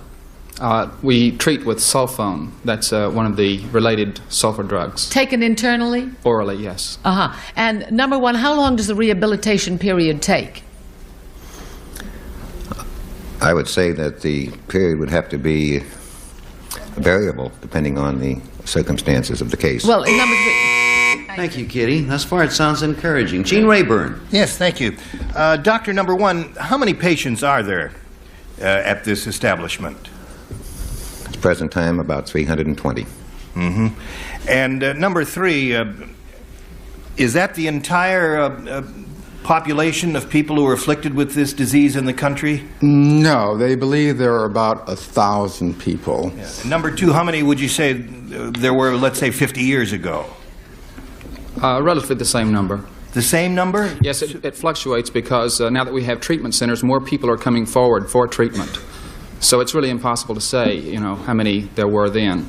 Now, number 1, is it a virus that you're dealing with in this disease? No, it's not a virus. It's a bacteria or a germ similar to, I suppose, the germ that causes tuberculosis. Number 2, was it you who told us that it's actually you have to have skin contact with the person? That's the way we believe it's contracted. Actually, there are some suspicions that it might be a genetic susceptibility to the disease, like a natural immunity. Just from the line of questioning, it's amazing how little we know or how many wrong facts we've had up to now. Peggy? Thank you. Number 1, is it more prevalent in some countries than in others? Yes. Well, like where they have a great incidence of leprosy? I would have to say in your developing countries and underdeveloped countries in Africa and Southeast Asia. And number 3, can you be immunized against leprosy? Like they give you a shot when you're a baby, you won't get it? No, you can't. Thank you. Number 2, where did Father Damien start his leper colony? He didn't start a leper colony. He went to Molokai to serve there. Thank you. Number 3, what are the symptoms? How do you know you've got it? You start having lesions on the skin. Like psoriasis? Yeah. Something like that, but on the hands or the feet. Thank you. Number 1, what is your specialty as a doctor?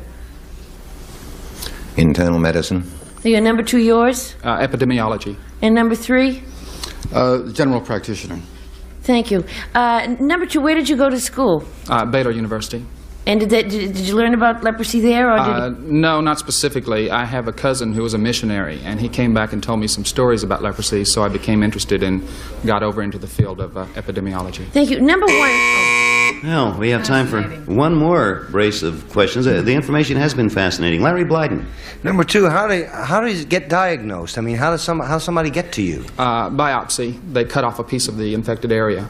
Okay, number 1, when the people get out of the hospital, excuse me, are they maimed in any way, or are they able to continue their life? What happens to them? Number 1. Well, many persons with the disease are not in any way disabled. If they're diagnosed late, they may have considerable disability. Okay, number 2, what is Evangeline country? Evangeline country? Yes. I'm sorry, I don't know. Okay, number 3, how do you treat it? What do you give them? Well, we treat it with sulfone, which has been working very well.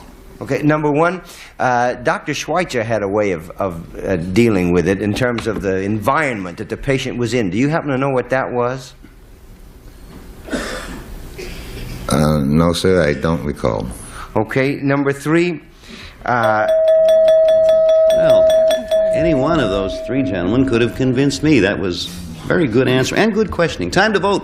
In any event, panel, vote either for number 1, number 2, or number 3. As usual, $50 for each wrong vote. If the panel should blow the whole thing and vote wrong all the way across, $500. So, we begin the voting with you, Kitty. They were all terribly good, and I hope they didn't give us any misleading answers because I believed every word every one of them said. But I voted for number 2 because he seemed to have a little bit more of a scientific phraseology. Gene Rayburn. I haven't been right this week once yet. I hope I don't spoil my record. I voted for number 2 because I like the way he pronounced epidemiologist.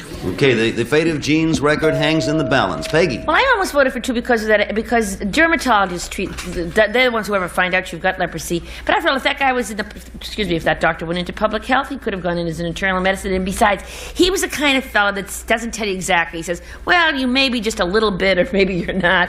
I mean, nothing like right down the line. So I voted for him. Doctors never tell you anything. Okay, but you certainly do. Oh, yeah. I'll tell you that.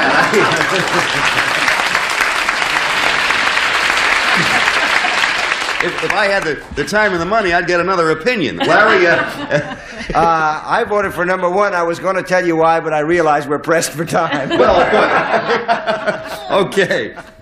It's not really Get Peggy Day. So the votes are in. We have 2 votes for number 1, 2 for number 2. All right, will the real Dr. John Troutman please stand up?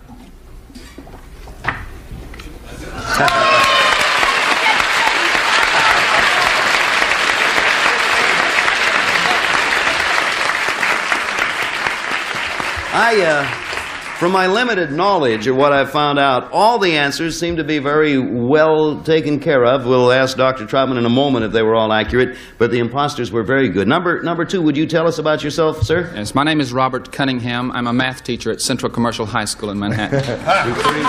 Collins. And equally able number 3, please, sir. My name is George Hameson, and I wrote a show called Dames at Sea. Yeah, and I'm working on a new one called Zing. Dr. Troutman, without going into details, were the answers basically right that your 2 imposters gave? I mean, not exactly. Some of them were right, some were incorrect.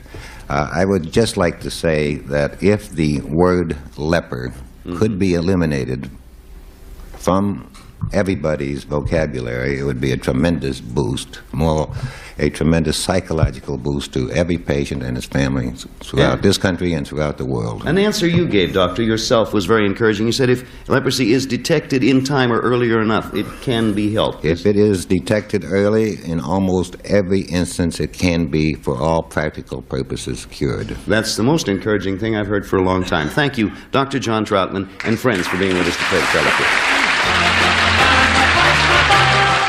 Well, I don't know about you, but from that last spot, I learned a great deal, and some of it was very encouraging. Thank you, panel. You were marvelous. Thank you. Join us all again next time. Hurry back, Gary.